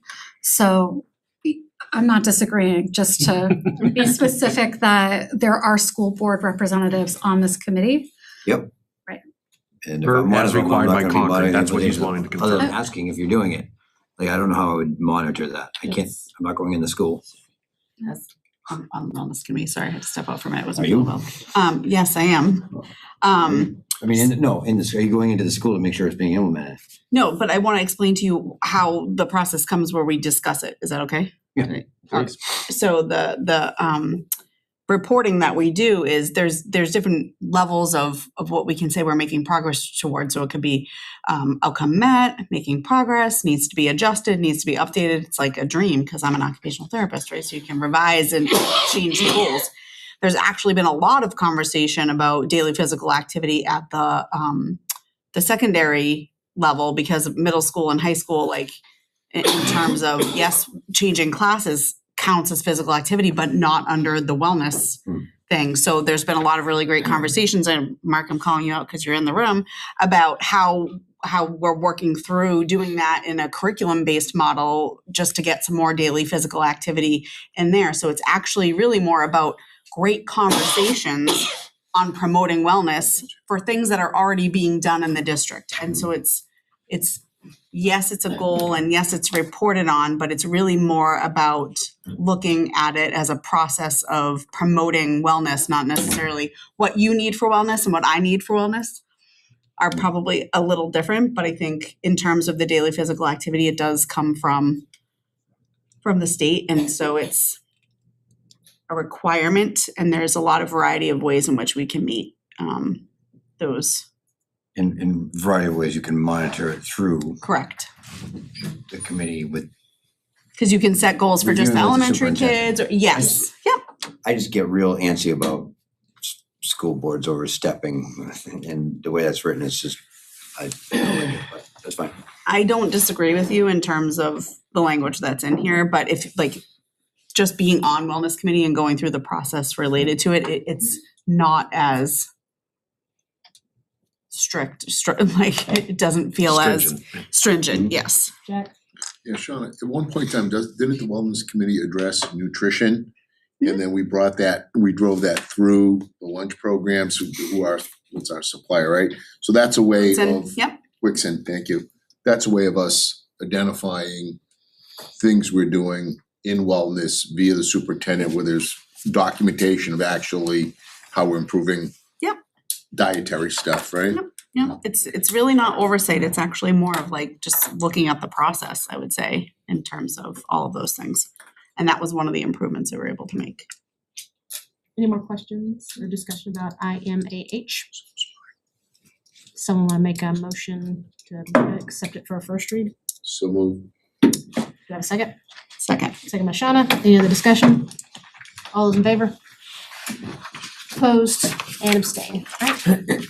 JIC. JIC, this is also a first read, and as you've seen with a few policies that have come through, with the 306 updates as well, many of the new requirements require ADA compliance with regard to having policies posted online and providing a verbal option when necessary. And so, as we've talked about in the past, we have a long-standing history of posting our policies online and functionality to be able to support members of our public, parents, community members to access those policies in a multitude of ways for ADA compliance. So that is the primary update to this. Other than that, there were no other significant edits that we looked at. Any questions about policy JIC, Marianne? So do you mean we've already been doing this and we're just codifying it into policy? So the new expectation is that these are ADA compliant. We are confident that we have been and will remain and will continue to be, so yes. Any more questions about JIC? Someone will make a motion for a first read to accept it? Yes, ma'am. So moved by Mark, do I have a second? Second. Second by Shauna. Any other discussion? All those in favor? Opposed? And abstained. Right, let's see, next up on the list is repurposing a middle school position. Good evening, gentlemen. Good evening. Welcome. Before diving into the repurposing topic, there was breaking news that we have back-to-back cooking competition champs.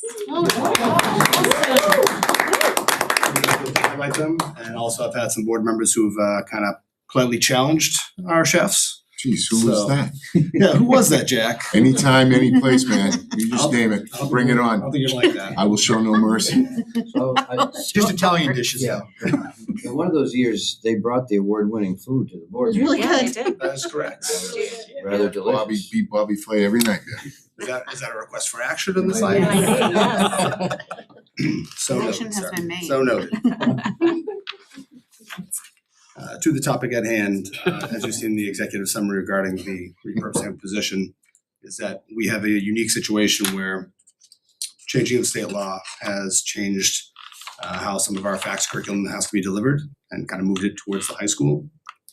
So we have an opportunity to repurpose without additional cost that role into a in-school support role to help some of our most challenging kids get some additional support. And I guess I'll jokingly say work in a capacity of like trying to help them to stay on the straight and narrow before they make poor choices. That put myself in administration in the position of saying, do we need to out of school suspend them? Potentially send them home where maybe parents are both working and they're just gonna be left at home, falling further behind in academics. Or our ideal situation is that we can in-school suspend them. And this is where in-school suspend turns into in-school support. Someone who is dedicated to working with them, to looking at reflection about choices that were made that were not great. Staying in touch with teachers in real live time in school, so they're not falling further behind in their academics, just perpetuating a problem that's probably already existing. The history of this is, I think it was 3 years ago that we sought trying to get one of these positions with high school and middle school. And due to budgetary constraints, totally understandable, is that we got one of those positions. And we had gone back and forth about potentially sharing this role. But after a lot of thought, it was like, we want this to go well in supporting our students. Potentially having 18-year-olds who were in school suspended or trying to stay out of trouble with an 11-year-old in sixth grade was not a recipe for success. So at the middle school level, we said, you know what, high school, you take this role full time and be almost a test case to see if it's gonna work really well. And if so, we will continue to ask down the road if we can have a role like that so we can recreate it at the middle school level to help support these kids. So Mark brought some information to share from the high school about how it's been going. And it's been going really well. We've been able to, in that first year, the 23-24 school year, had 94 days of kids instead of out of school suspension, in-school suspension, and in-school support. In 24-25, that was 139 days. And in 25-26, thus far, it's been 132 days. So those are student days that we're kind of getting back and able to provide support for students where they're with an adult who's helping them continue their academics, as well as supporting them in other ways, giving them some guidance, helping prevent maybe going back and making wrong choices again. But these are students that are making connections with an adult, and it's been working really well at the high school, so we feel like it will also work just as well at the middle school. The increase in numbers that you stated, I am guessing that's not due to an increase of incidents, but rather making the resources available, just utilizing them more. Correct. Better utilization of that resource. During the, we'll say 124 incidents, are those incident days? So if there was one student that was there for 3 days, does that count as 3 days toward your tally? Those are student, the tally as we're looking at it is student days we got back. So like So yes, yeah. that 100 or 139 is, that could be two students on the same day, and that those are 2 student days back. You know, that is one student, maybe 3 days, and maybe it's instead of a 3-day out of school suspension, it's a 3-day in school suspension. So those are like student days back. Yep, understood. In those days that they're not utilized in this capacity, what are they doing? So it's funny that some of the relationships that this ISS person has made is able to, they might not have a student, but that student that was there with them yesterday might check in with them. You know, that teacher then might be going out in advance and checking in with kids and saying like, hey, how are you doing? And just checking in with those kids. Other times that teacher is, or that specialist is going out and working with the teachers of the kids that they had previously, or they know that, you know, a kid might have a 10-day suspension, 5 days out, 5 days in. And so as they are out, they are prepping for that kid to be in and working with those teachers and getting the work in advance, working with the teachers to say, hey, you know, on this day, Johnny's going to be in with me. What can we have Johnny be doing while they're in? So he's not just sitting there and just watching kids. He's actively working with kids while they're in there with him. And when the kids aren't in there with him, he is actively working to support those kids, even though they're not necessarily in front of him. I believe that, I accept it, I trust it. Is there a formalized process? Who is there any oversight? How do you know? So if you have an influx of, 4 kids one day and then nobody, is there a process in place to make certain that some of those kids don't fall between the cracks when that specialist is not actively with 1 and 2 students in this? So he works very closely with the administrative team. So I mean, with the 3 APs, he is with them. He's constantly communicating with them, constantly checking in, and so like they kind of work within themselves about how they are doing that. He reports to the school, the principal's leadership team, I believe about twice a year, if not, more often with informally, but at least formally, he is checking in with us and going over what is he doing. And I think to get to your question is he's checking in, and whether it be a formalized like everyday checking in or at least a informal checking in with the APs, like he kind of has a plan for what he's doing every day, if that's what you're. It is. I'm putting on the hat of a cynic. Okay. Okay, appreciate that. Have you all looked at what the rate of repeat is? Is it increase, decrease, or maintain? So a student that something happens, they're in this. What's the rate of them happening again, or is this program being effective to where that student doesn't? Does that make sense? Yeah, I don't have the data in front of me, and I don't want to speak of. I mean, I understand. We believe that it is effective. I just don't have that data in front of me. The part that I could speak to in knowing that's effective just by having this person, because you mentioned the phrase fall through the cracks.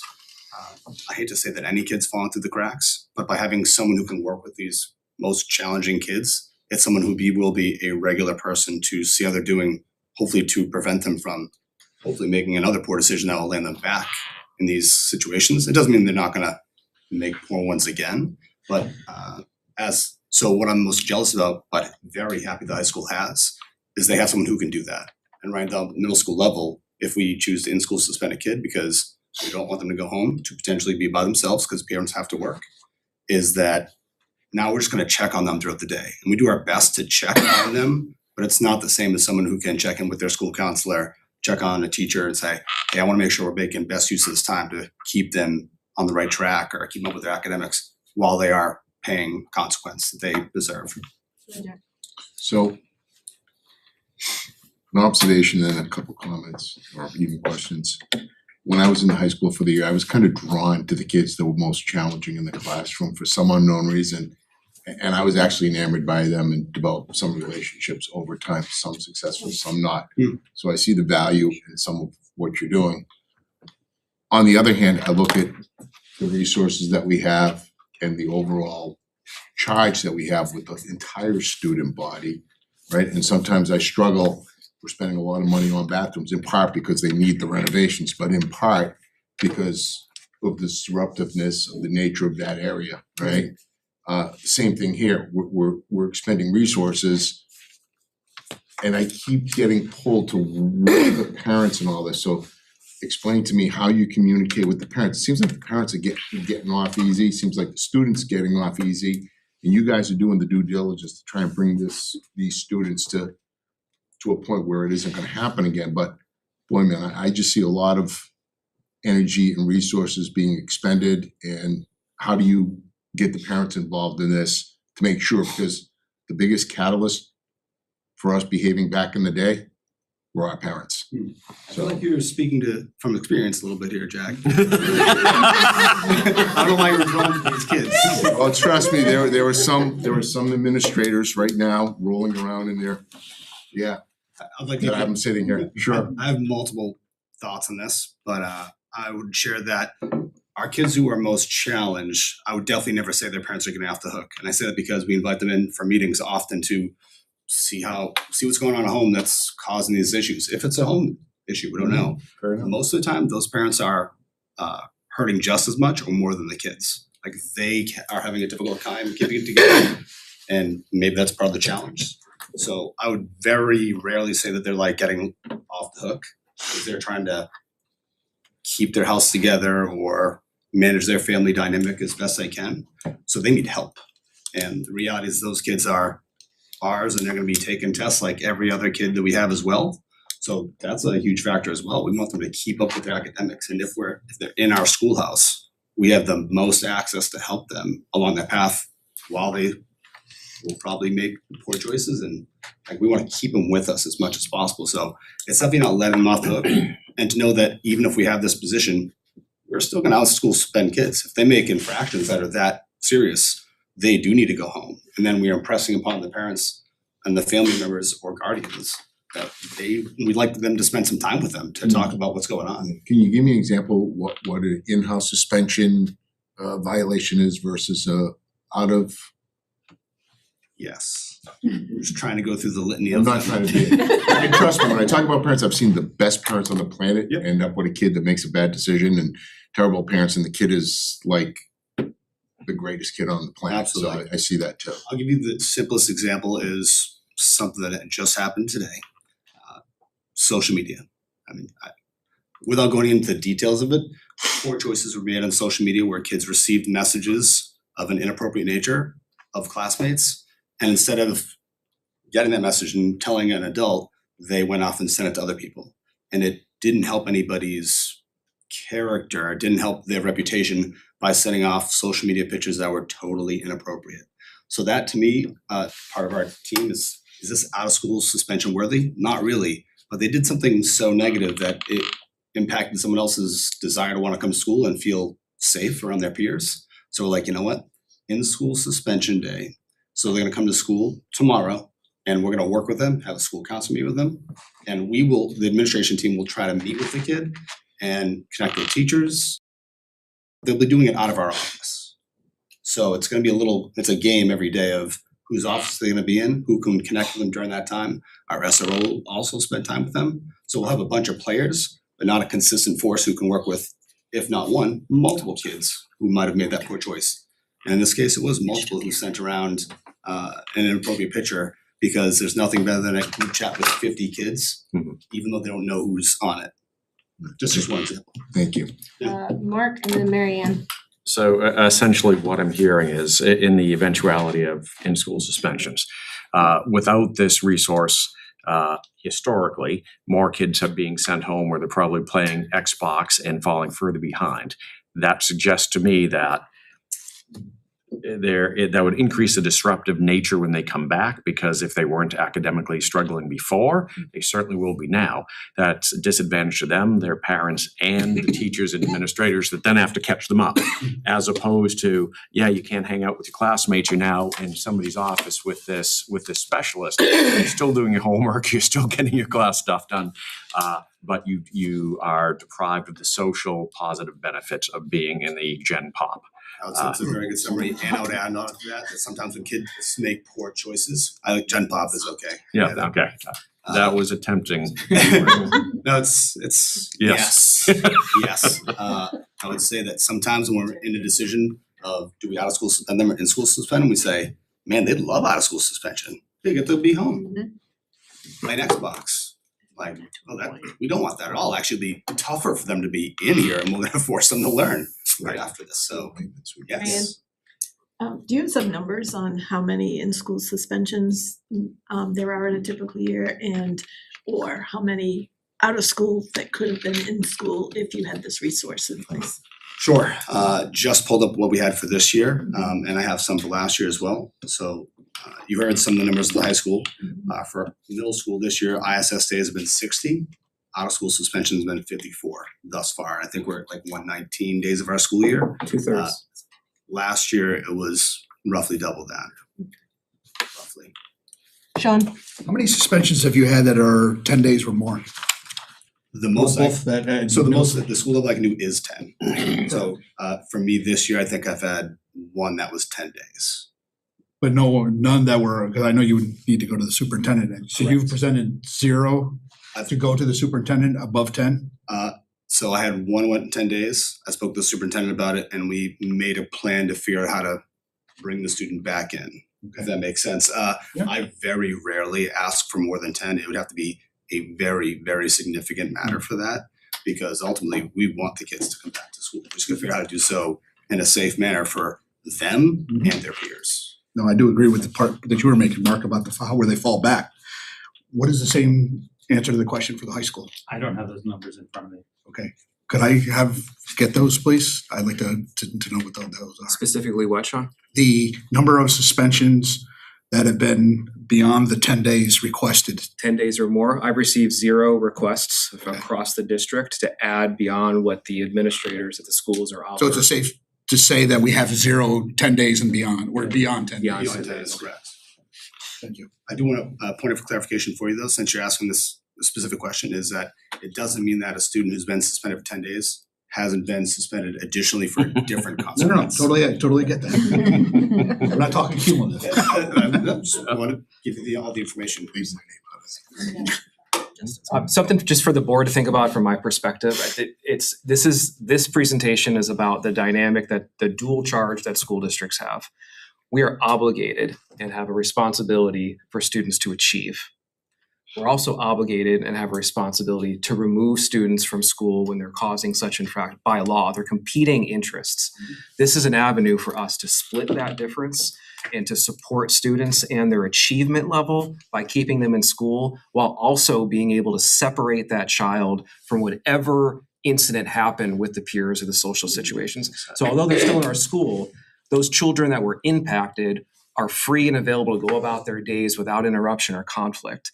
And it's the isolation there with us in our control and not someplace where we have 0 control, which is not in our schools. Dawn, Alyssa. One of the things that I see the potential for is restorative types of activities that you could, you have professionals in your building who are highly trained on working with kids who are at risk, who are, having problems, who need support. And it opens the door to that while they are serving a consequence. You can do part of a suspension that way.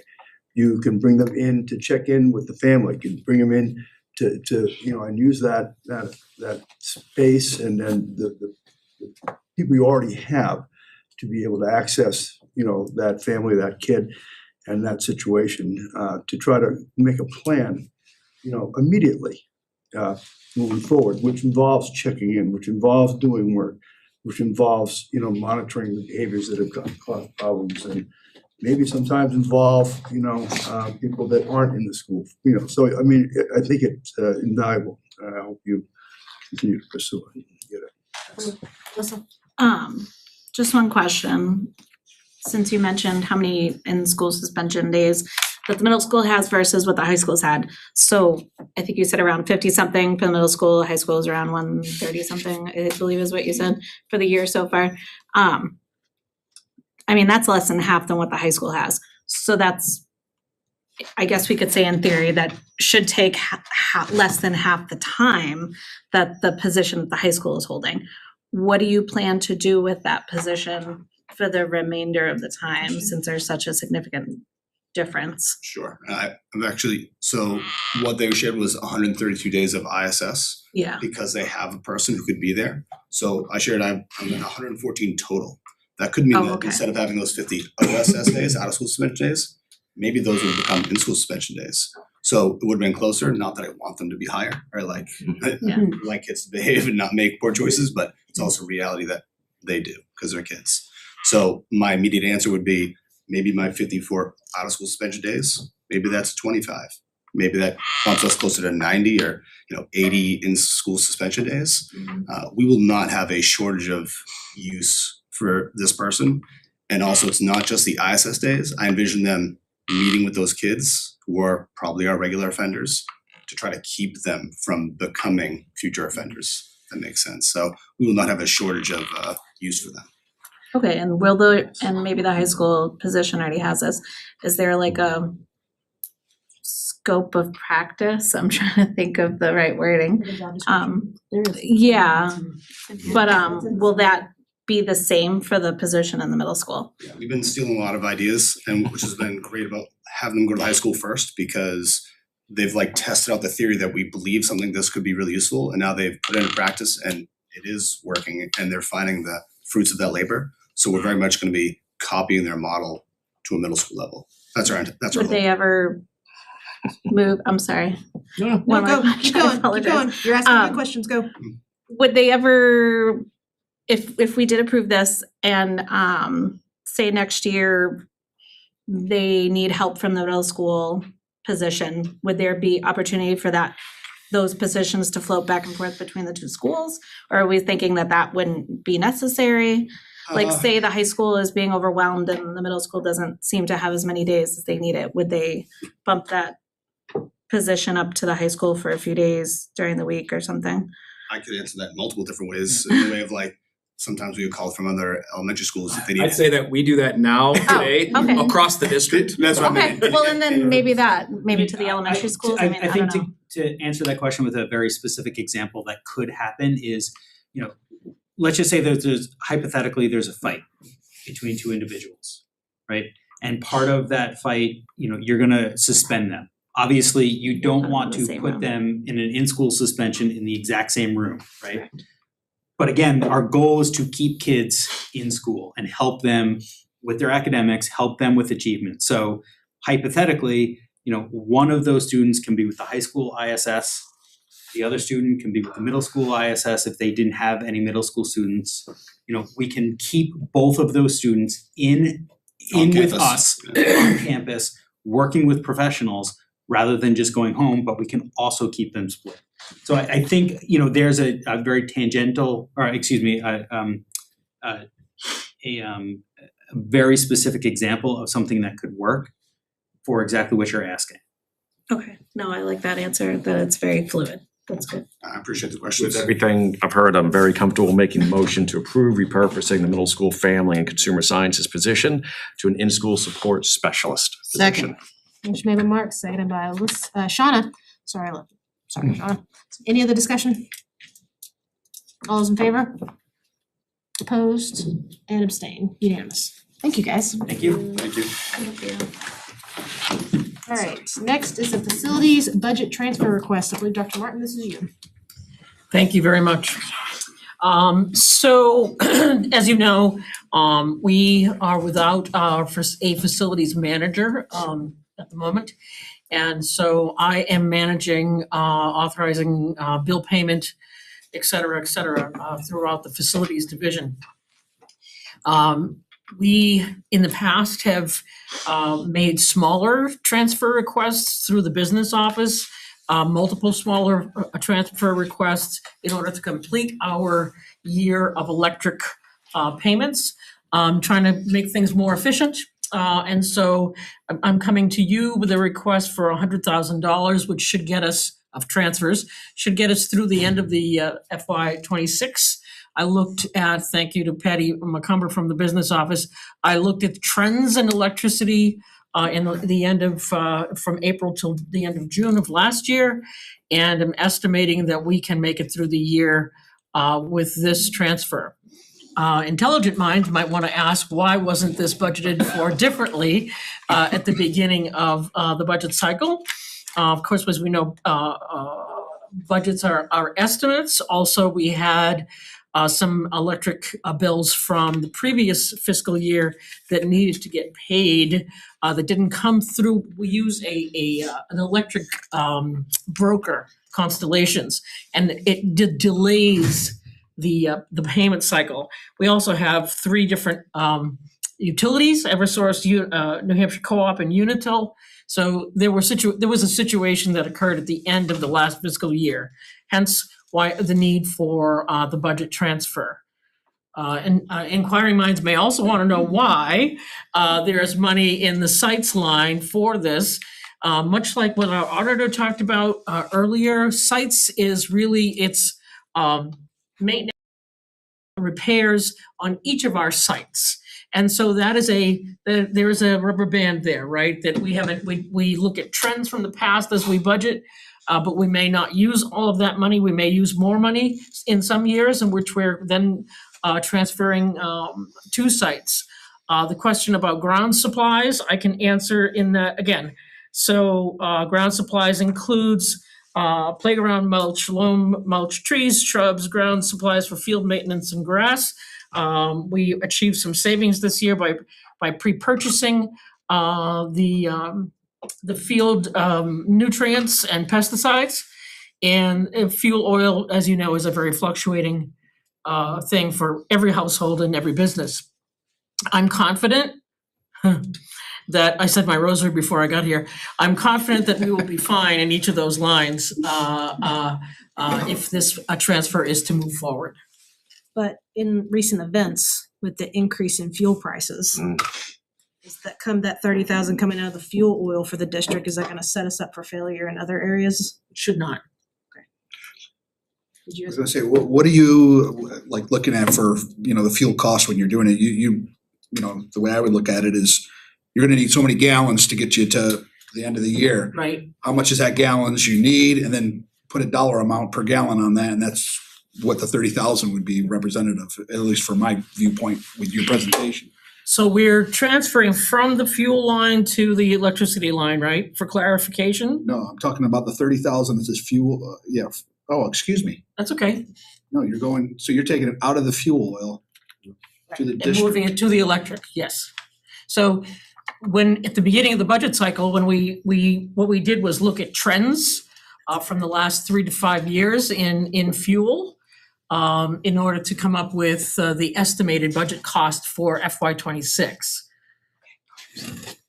So where do we stand right now relative to the fuel oil getting us through the end of this fiscal year? I can't answer that question at the moment because I don't have the accurate data in front of me. I don't want to be misquoted. I am confident that we're going to be okay. And I'm confident that we're going to be okay. Again, Marianne and then Jack. I'll put on my cynic hat again. Just listening to the news on the way over here with Qatar's largest LP facility having drone strikes and threats about destroying Iran's greatest production sites. In the past 3 weeks, oil has gone up something like 26%.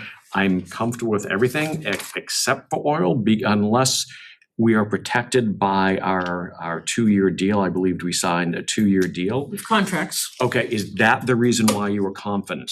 Yes. Because if it's protected, Awesome. Contracts. In that case, I'm 100% comfortable. All right, so I was unaware that we had a contract in place. It requires an RFP and I, forgive me, I should have provided you with that information. Yeah, no. Yeah, I think we locked in for a couple years. We locked in propane for 1 year and heating oil is up this year and the rest of it is natural gas, which we don't have. I can't speak to natural gas, but we are, again, that's also a contract. I don't remember when they So expires. heating oil is up this year. Correct. Okay, and this is for this Right now. year's expenditures. For right now. FY 26. Okay, cool. Jack? So you said that we carried over last year's expenditures, carried over to this year's electric bill. Shouldn't we have encumbered those monies from last year? Like you can't take last year's expenses and pay for them with this year's budget, is my understanding of it. Cause I know that, you know, when I was a selectman, we were running like wire closer than what you're running right now, Justin. And your bills carry over into, we went to the end of the fiscal year, so our fiscal year ended December 31st. You're still paying in January of the prior year's budget. So my point is, I couldn't take next year's budget in January, those monies, and pay last year's bills with it. Does that make sense to you? I mean, Sean, you've been a selectman, right? Exactly, it should have been a So that, did I misunderstand that? Madam Chair, I may not have spoken correctly. I would defer to the superintendent or to Maria. We did not receive those bills, Jack, until the fiscal year ended. That's the delay that Dr. Martin is talking about. But all right. Thank So you. work with me here. If you need the specific ways about how we were able to navigate the challenge that you're pointing out, I'd be happy to report back, but I need to talk to more people. So I've got the That's time. fine, I just, it was in my head saying, that's fine, and Well, yeah, because what you're talking about is at the end of the year, Maria brings us a list of encumbrances that we have to approve. And it's usually because right, RFP, and like my point was POs the or electric bills. should Yeah. have been, in that particular bill for the electricity should have been encumbered. Yeah, we would have loved to have the invoice in the last fiscal year. I understand that, but So you'll get back. yeah, just let me know, that's all. All right, so. Miranda? Marianne, Just sorry. one question, you mentioned 3 different electricity vendors. Mm. Is that because of the spread of our Yes. facilities? Yeah. They don't all serve. All the towns, None of yeah. them serve all of our towns. Our part-time accounts payable person is paying 17 different utility bills a month. It's a real Anybody want to keep track of that here? topic. Anybody? Any takers? Yeah, it's One sad. last question, how many buildings do we actually still are using fuel oil for? Cause I know the Academy's one of them, I can't speak to that. I would have to get All that right. information. just wondering. Thank But you. remember, this is, yeah, I can get you, if you want specifics about what fuel oil is, we can get that. No, I don't need that, I just was wondering. how What many buildings? I buildings we still- can't 'cause I know we've remember. been transferring a lot over to propane. Yeah, I'm only an amateur facilities director, Jack, but I can. No, I fully concur with you. I'm kidding. I'll make a motion to approve the budget transfer request from the account specified in the budget transfer request executive summary dated March 19th, 2026 for a sum total of $100,000. Second. Motion by Mark, second by Marianne. Any other discussion? All right, all those in favor? Opposed and abstained, unanimous. All right, next up, administrator's report. All right, I'm gonna give Doc Martin a bit of a break from that talking. Sandy's got a very brief presentation. I'll have a couple of remarks and then we'll close with Dr. Martin. Start? Please. Mine is actually very, very brief, just an update. I think I've spoken to you a couple of times about relative to our regular kind of presentations regarding student achievement, right? We've talked a lot about that in the recent months, meetings. Just to remind you, through a lot of our review of our data, we've identified math as an area of priority, and have set some targeted action steps to engage our staff in reviewing our curricula, having really honest conversations connected to research around effective instructional practices tied to learning outcomes in mathematics instruction, some recent information that's come to us about mathematical learning in the brain, what it looks like to retain information as opposed to just memorize and regurgitate mathematical facts? What does mathematical thinking look like? What are our students going to need to know how to do when they leave us in our current global society, and what does that mean for how we might need to shift our instructional practices in math? So to that end, we have brought together representatives of all grade levels and all schools, teachers, to work with our curriculum team. Today was our second day of that work. We had some really great conversations this morning across grade levels and schools to dig into those things, and to talk about, right, what are we doing currently that's effective? What might we need to shift? What are we looking for in our students? How will we know that they are reaching competency? And a lot of this is connected to the conversations and the work that we're doing around student competency. And we've talked a lot about that impact at the high school, but all of those shifts around competency reporting, right? We've been reporting on competencies at the elementary level, but it's really leaning in and digging into what does that look like? And how are we communicating effectively to our students on what they need to do to improve, and to our parents as well, and community indirectly. So it was a really great day. We're really fortunate to have our educators here who are willing to engage in that work. It can be really uncomfortable to be reflective on your practices and have an honest look at, what are we doing well? Where do we need to improve? I'm just really grateful to the work. I want to recognize the work of Lucy Kanotis, Mark Pedersen, Jen Bahopek, who have helped to coordinate that with our team, and all the teachers who were part of it. So a really great day. We'll continue to update you on that. We have another day coming up. That'll be the next step in our work. And we're hoping to see some great changes and revisions to our current math programs and curricula out of this in the end, but it'll be a long process. So we've started and we're making some important steps. Yep. 5 updates I wanted to give the board tonight. One is on our current efforts to align to the voted fiscal 27 budget. If you remember that we had made a proposal of $92 million, and through the budget committee and through the will of the voters, we sit at around 88. So we've been in the process of identifying those areas of reductions that total about $4 million. I'd extended the invitation to the entire board and have worked closely with Shauna and Mary Ann and my team here. We've had 3 successive meetings. I feel like we've got a really good pathway forward. We've identified reduction areas in capital, in transportation, and in personnel. So I believe that we're going to be able to make that work as we need to make it work. And we're going to be coming back to you on April 2nd with the specifics of that plan and asking for some reductions in force when we need them, and be able to get a vote in terms of where the capital line and where the transportation lines will stand moving forward. So there's that update for you there. 2 updates with regard to the Board of Selectmen. I've already kind of talked through the first one with Mark's question, is that Marie and I are going to be reaching out and look to be working with them around town payment schedules, get that group back together. I think it's been a few years since then, so we're going to try to reset that. And also I'm going to start extending invitations to the boards to host me in the springtime, whether that's in April or May or June. I'd really like to get back to visit, to be able to close the years with them just as I open the years with them. So if you got things as board members that you want me thinking about, or you want me specifically bringing them, just giving you notice now that those meetings will be getting scheduled soon. Love to hear input from you about what you think we could present as a school district that way. In terms of the meeting on April 2nd as well, we're going to be meeting with the budget committee next week for their reorg meeting. On April 2nd, Maria and I plan to bring to you the entire fiscal package that we're going to present to the budget committee next Thursday. So this group and the fiscal group all are starting the year planning for the next year's budget in fiscal 28, if you can believe that, with the same information at their fingertips. For you folks, what we really hope that it encourages is continued questions throughout the school year, things you want us thinking through about the budget process, because you'll have all the information there at your fingertips.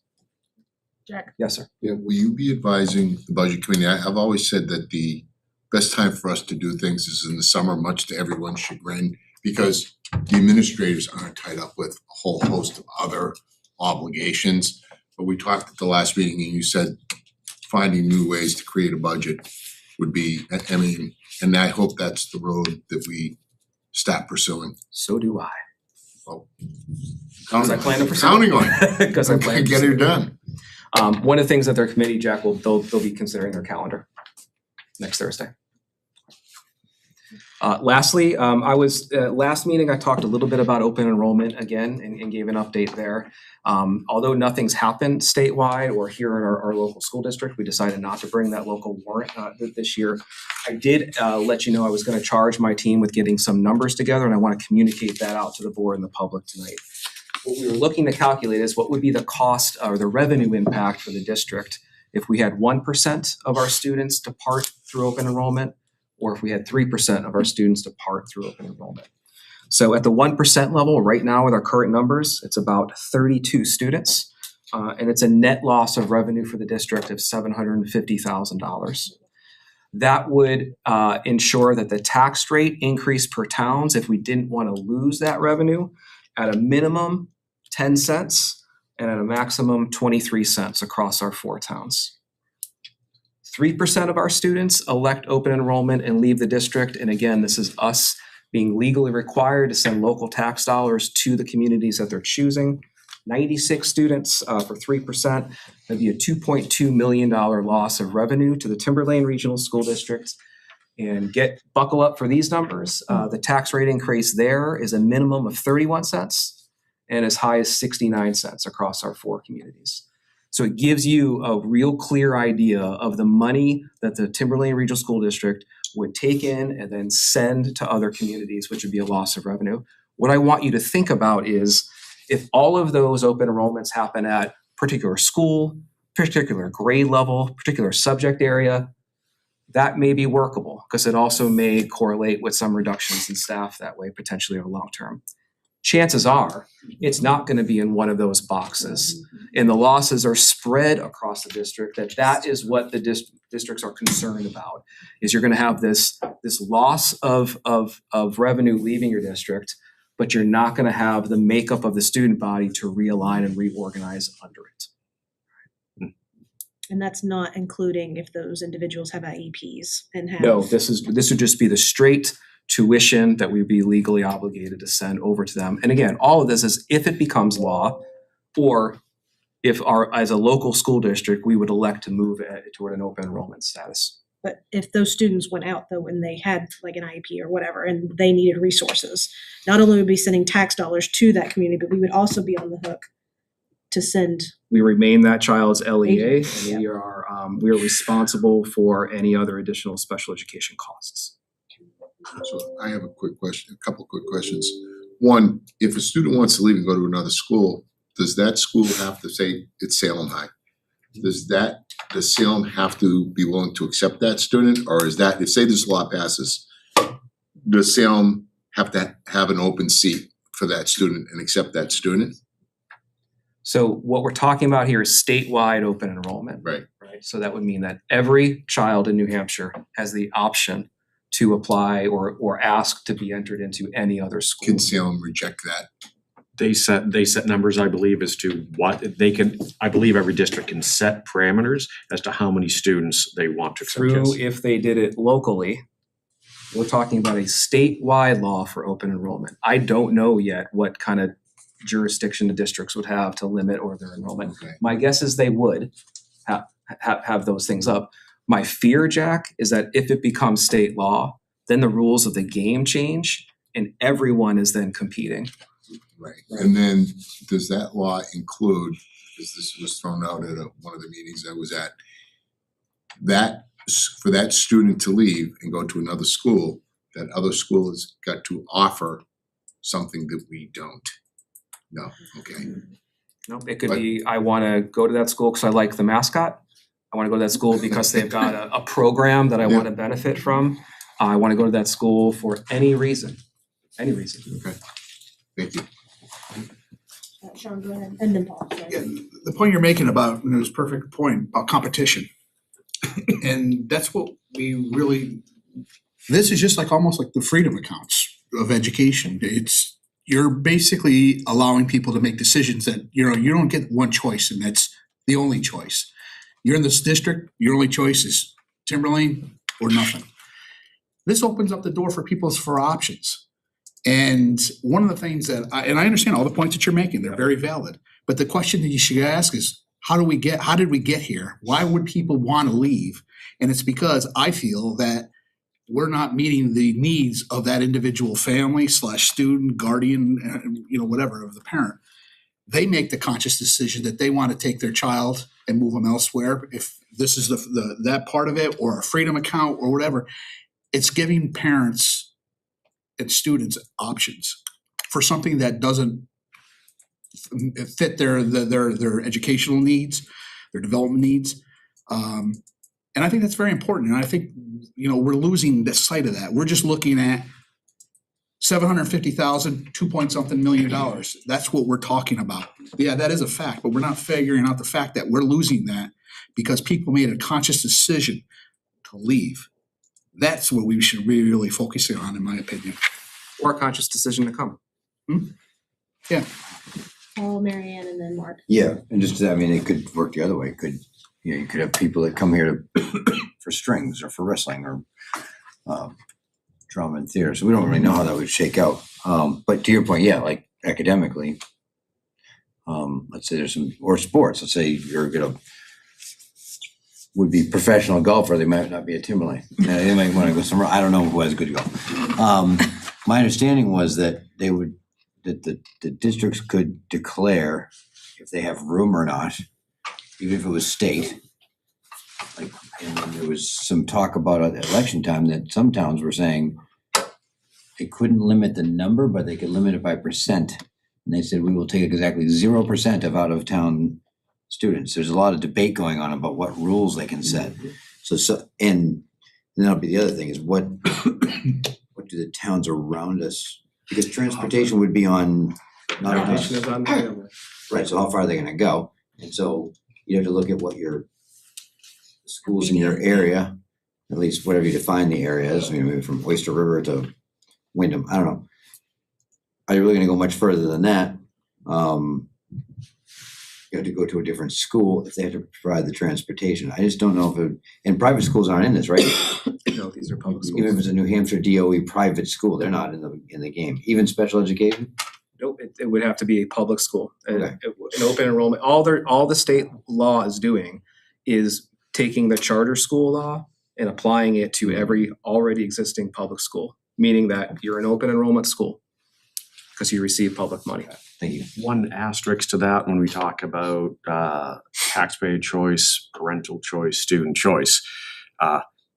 It sounds good and it will be good for certain parents. I look at some of the students that are relationships as kind of the third wheel with affluence and student achievement. Homes that have an income that one working parent can support the household generally have a second parent at home to provide that transportation. By and large, I see those families and those kids being able to take advantage of it, whereas kids who have two parents who are both working, who aren't going to be able to provide the transportation, those are the kids that are going to be stuck in school. So it's not, so the money goes with you, and I understand the appeal of that, and there's a part of me that actually applauds that because, competition tends to make things better, but it will disproportionately be unavailable for probably 80% of our population that have two working parents. Just a thought. I mean, it's a nuance, it's an asterisk, but think about the parents that we have, think about the folks that we have talking to us about and deliberative about being frustrated in the financial squeeze. They're not going to be able to pay for independent transportation. They're not going to be able to take time off from work every single day during the school year, never mind the extracurriculars. It's that, that other echelon that we have in our towns that will have that flexibility to do it. Just a thought. So I know some of the things you're talking about in terms of districts being able to set percentages in and percentages out, that's under current law. But the new bill has nothing about that in it. I didn't say that. That's new to me. Yeah. No, I know, but Yeah. I've heard the new bill has nothing about that in it. And I don't even know if it has anything about saying no under capacity, but at any rate, like you said, Sean, that we're looking at, what could be the impact if this happened. On the flip side is what could happen if we absorbed 1, 3, 5% of students from somewhere else. All of which would happen after we're well into budgeting for a year, actually, well after a budget is set for the year. The difference between how much revenue we could take in or how many expenses we could, how much we would have to send out. You couldn't take any fifth graders at stand up. Right. You know what I mean? Without hiring someone else. But Mary Ann's pointing out the importance of the timing. The timing, while we're subject to these schedules for setting budgets and things like that. And when can parents decide that their student isn't going to come to your school or is going to come to your school? And can they change midway through the year? Lots of different things. It doesn't fit anymore. I'm taking my 5 kids out. So I think there's a lot of uncertainty that's added, and we struggle enough to balance these revenues and expenses well in advance of when they actually happen. So there's a lot to consider. Appreciate the numbers on the what ifs. That's all I have. Dr. Martin. Yes, thank you. I will try to be very quick, even though we have some technical stuff to talk about. And I know that my colleague, Mr. Sapia from the Facilities Committee will be supporting because he has a particularly strong understanding of this project that we're going to talk about. First, I did want to say congratulations to Coach Kevin Fitzgerald from our football team, who was the 2025 National Federation of State High School Association Football Coaches Coach of the Year for New Hampshire. I think that's quite an impressive award for Coach Fitch. Nice job, Fitz. And the other thing is a little unusual in my administrator's report. I posted the the minutes from the Facilities Committee because I thought it was illustrative of what we're going to talk about. We don't have a line item, not a line item, but an agenda item on this topic because we were looking at more of a 30,000 foot head nod from the board to move forward with what was discussed at the Facilities Committee. I will refer, it's hard to encapsulate this. So, as you know, we took the, you approved removing the PAC roof from the lease and putting that $817,000 into the envelope of the high school, i.e. the facade of the high school, the insulation, et cetera, et cetera. Because it is part of the lease project, we're using EEI. They are our lease vendor, and Banwell Architects to facilitate this process. We met with them on March 11th to discuss the existing conditions, as you see in the bulleted note. EEI had done they removed sections about this big all over the high school facade to actually see what is under that top, right? They revealed that the current exterior consists of fiberboard felt paper and drywall sheathing. The old felt paper that we used to put on our roofs before Tyvek, or on the outside of the building before Tyvek, right? Okay. Then the architect talked about next bullet that the drywall is substandard to the new products that are in use. The architect also spoke about that they will probably not put their guarantee on it for warranty purposes if we choose to leave the product on the high school and put the new cladding on the outside. Keep that in mind because that's going to be one of the things that we talk about in a minute. The insulation and vapor barrier. So this was an extensive conversation, and there's some data here from EEI. We could go with 1 inch of Roxol, 2 inches of Roxol, 3 inches of Roxol on the outside. The insulation. That's the insulation. Thank you, Jack.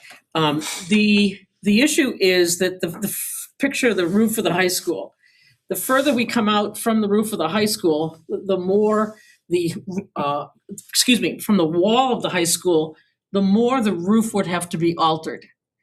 the R value of putting 3 inches of insulation as opposed to 1 inch of insulation is nominal.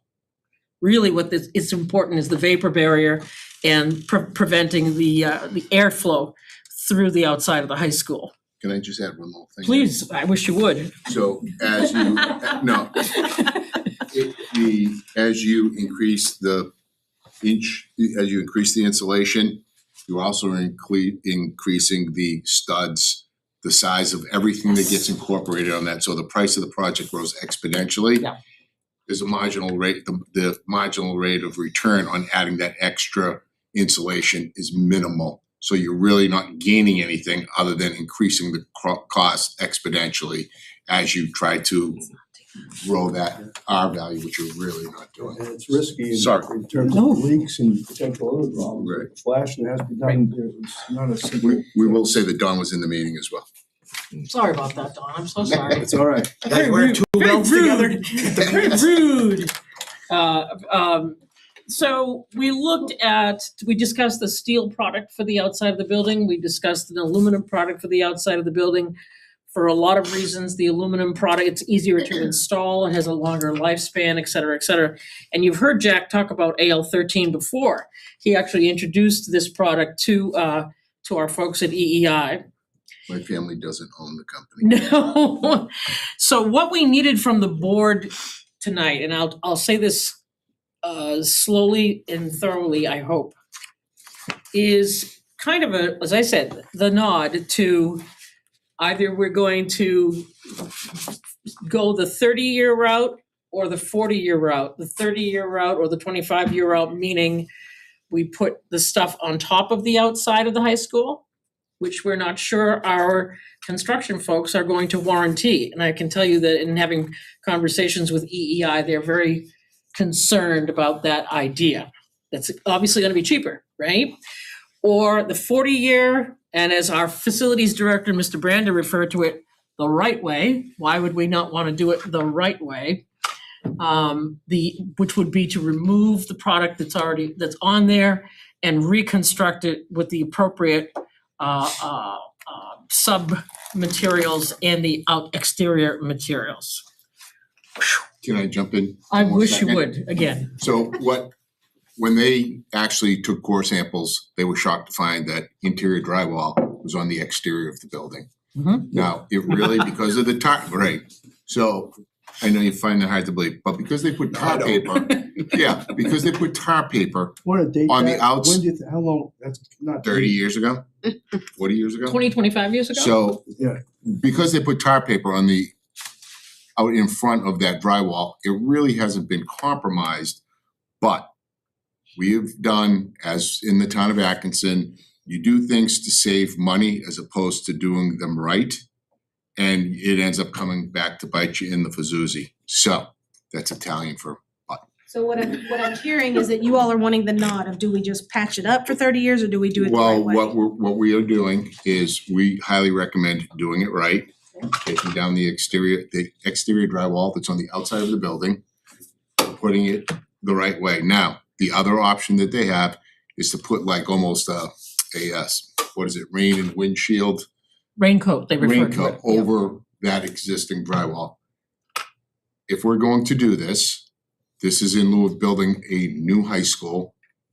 My recommendation, and I think the facilities, everyone in the room agreed from the architect to do this the right way. So in other words, it will be a exterior product, taped, waterproofed, then the aluminum, for lack of a better term, rain jacket goes over the top of it. Mark and then Sean. I'm so sorry. Just one other point to make And then Mark before we and then have a discussion. This is not a vote, it's not a motion. You have no dollar figures, you're not approving anything. It's a direction. April 14th, I believe, is our next facilities committee meeting, and EEI is putting together all the figures for us at that point in time. Could we ask EEI to come up, could we come up with the differential? What's the delta between putting a? That's what they're gonna do for the We've asked 14th. them. Yep. Comfortable with. My question is like, who's really gonna own this problem?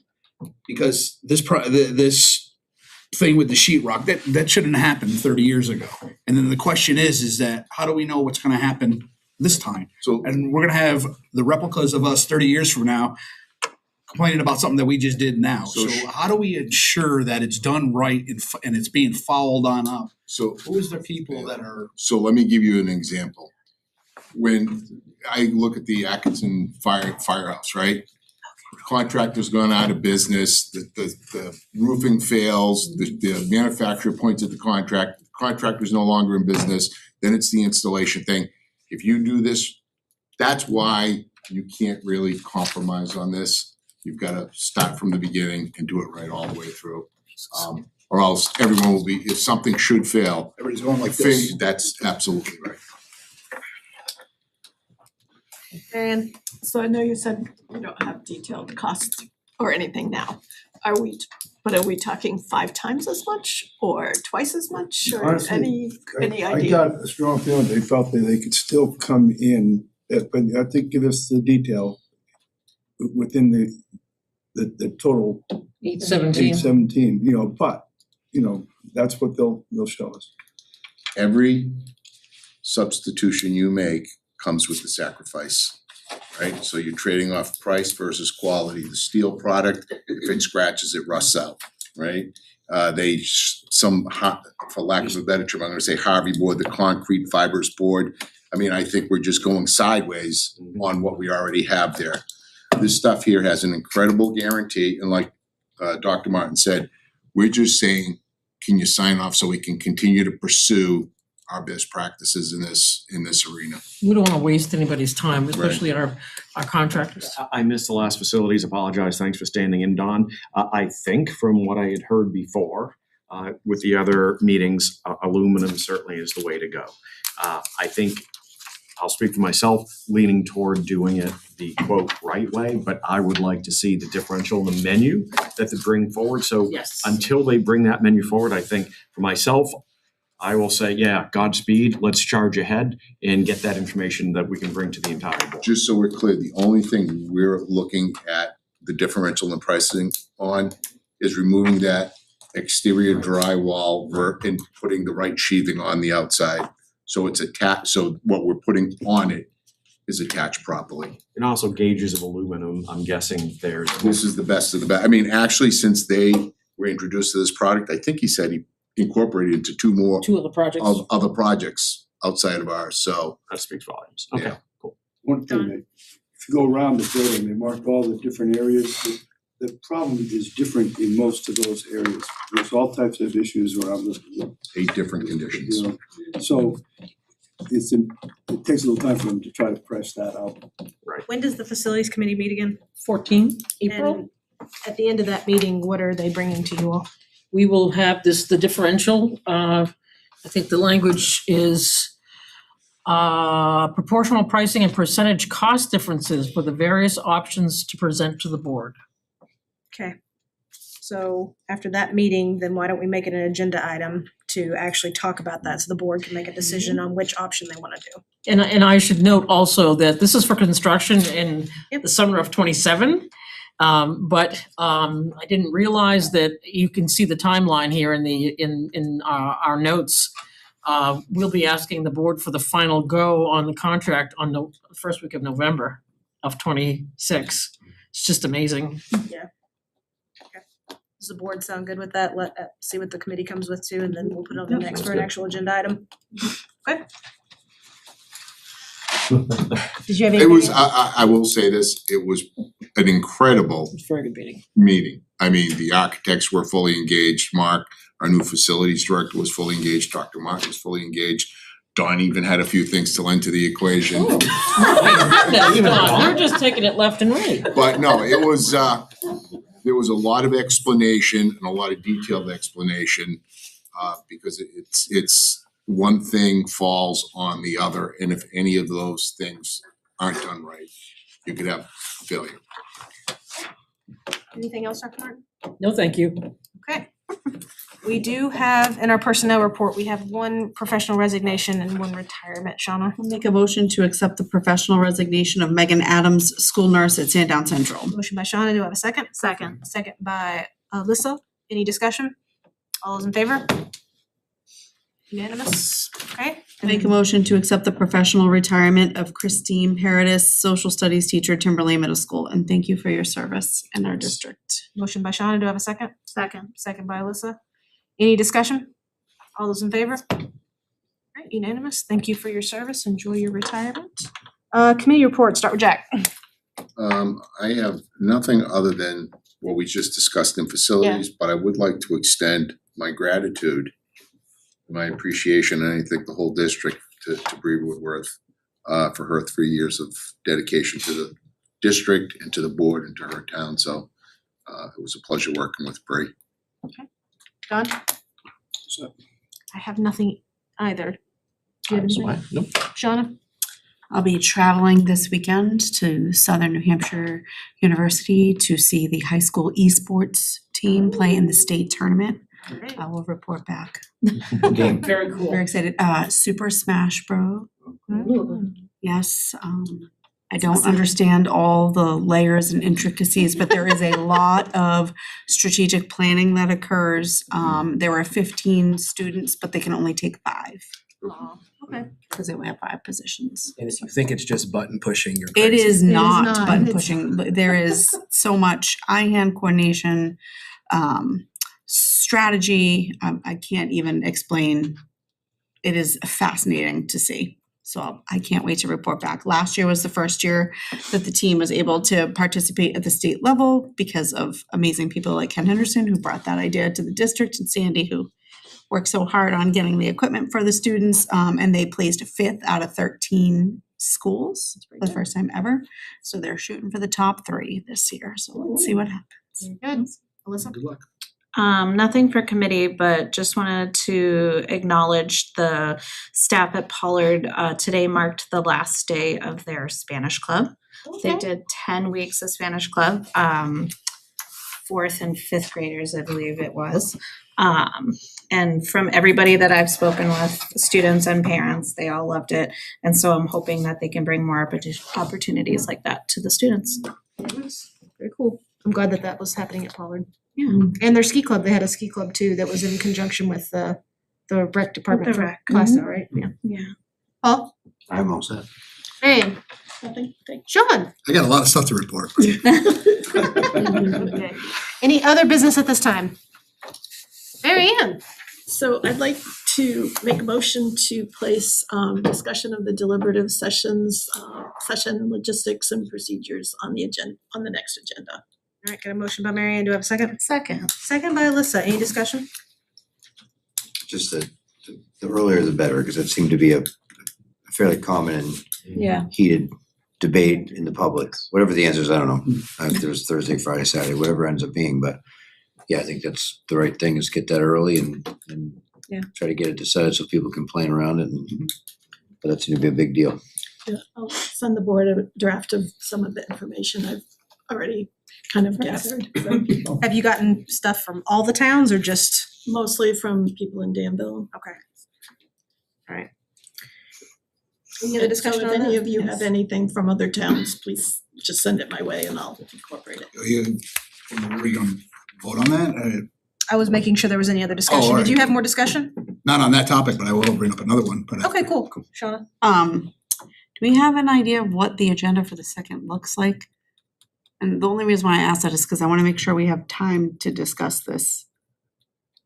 Do We'll have we- time. We'll We'll be have time. good. This will be, Okay. it'll probably be an ongoing agenda. That was what I was hoping for, so I just wanted to make sure Yeah, no, we'll we have, carve out we'll have time. enough time. We should have a robust discussion about it, I agree. Any other discussion on that motion? No. No? Okay. All those in favor? Opposed and abstained? Unanimous. Any other business? Yeah, I'd like to actually bring up a topic of right to knows and how to streamline them and to make the staff, I know there's been a lot of them over the last year or two, and I have some ideas on how to make that a little bit more efficient. So I'd like to bring that as a topic. And as part of that conversation, I'd like to actually see if we can get Mr. Henderson in here, because it would involve him as well. That's for the next, for the next. It Just could at be the some next point. one or the one after that. I mean, probably it'd be better to be sooner, but I understand if we don't have an item on there. Yeah, go ahead. tagging on to that, actually dovetailing discussion that we've had before, so that Mr. Henderson can discuss the new formatting to make our site a bit more accessible to those without computer degrees. Yeah, there's a new site. Yeah, no, it's, so there's been a lot of work done on it. He's redesigned it. There's some AI involved, so perhaps that can dovetail in and perhaps even decrease the number of right to knows when the information is there, just previously hard to get. And particularly, I know that we've already done a whole lot of work about some suggestions the admin have about how we want to process through that stuff that's consistent with RSA, but also be able to share that information with the public as it goes out. Maybe that's something that, Sean, you and I can work on and we can bring to the board here together, but that would be helpful. Okay.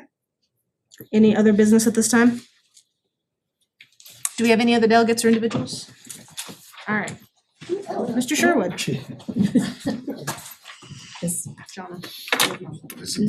Come on. You get 3 minutes. Actually, you got 4. Oh, yeah, not sure what saying now.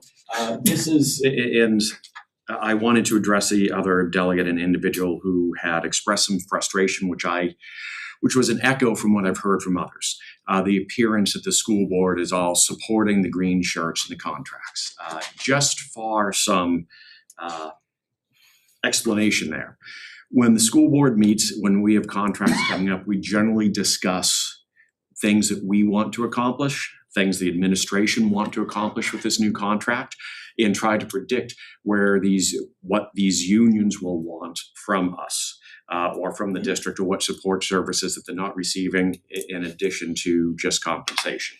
So when we go in as negotiating teams, individuals from the school board to negotiate with the unions, we have a pretty clear understanding from the rest of the board as to what's our high water mark, what is it that we are non-negotiables for us, what is it that we want to attain, and what is it that we're willing to give. Obviously, during the negotiation process with the unions, these things change. Marianne can, she can attest to that. Some of the things that we thought would be needs of theirs turned out not to be so important. Things that were super important to us were easy gives. So there's a lot of give and take in negotiating and horse trading. The objective is, and we continuously update the board as to how negotiations are getting, and we as a board try to form a consensus as to what is appropriate for our district, what we can afford, what is supportive of our district and our students, etc. So we go back to the negotiating table with an understanding and a consensus of the board. That is why when the board votes and you see the school board has approved this or is in support, not every single member is landing exactly where they want when these contracts, when we put ink to paper, but it's a consensus that we have agreed upon. That explained it's not just a rubber stamp. There are a lot of non-public meetings where we discuss this so that we can be in general supportive as a board. So it's not just rubber stamp. So if the general public sees us all being supportive of a particular contract, it's because it's the contract that we agreed upon as a board. I just wanted to put that out there. It wasn't an appropriate time to respond. It would have seemed like a rebuttal, and it certainly was not intended that way. Thank you. Any other delegates or individuals? All right. So we do have to go into a non-public, Shauna. Make a motion to go into non-public under 91-A:3, sub-paragraph C. Got a motion by Shauna. Do I have a second? Second by Alyssa. Could I get a roll call vote, please? Yes, Jack Sapia. Yes. John Woodward. Yes. Katie Newton. Yes. Mark Sherwood. Yes. Shauna Manthorn. Yes. Alyssa Paulson. Yes. Paula Kane. Marianne Sprinter. Sean O'Neill. Yes. All right. We will only be back to seal the minutes. Thank you, everybody. Have a good evening. Yes.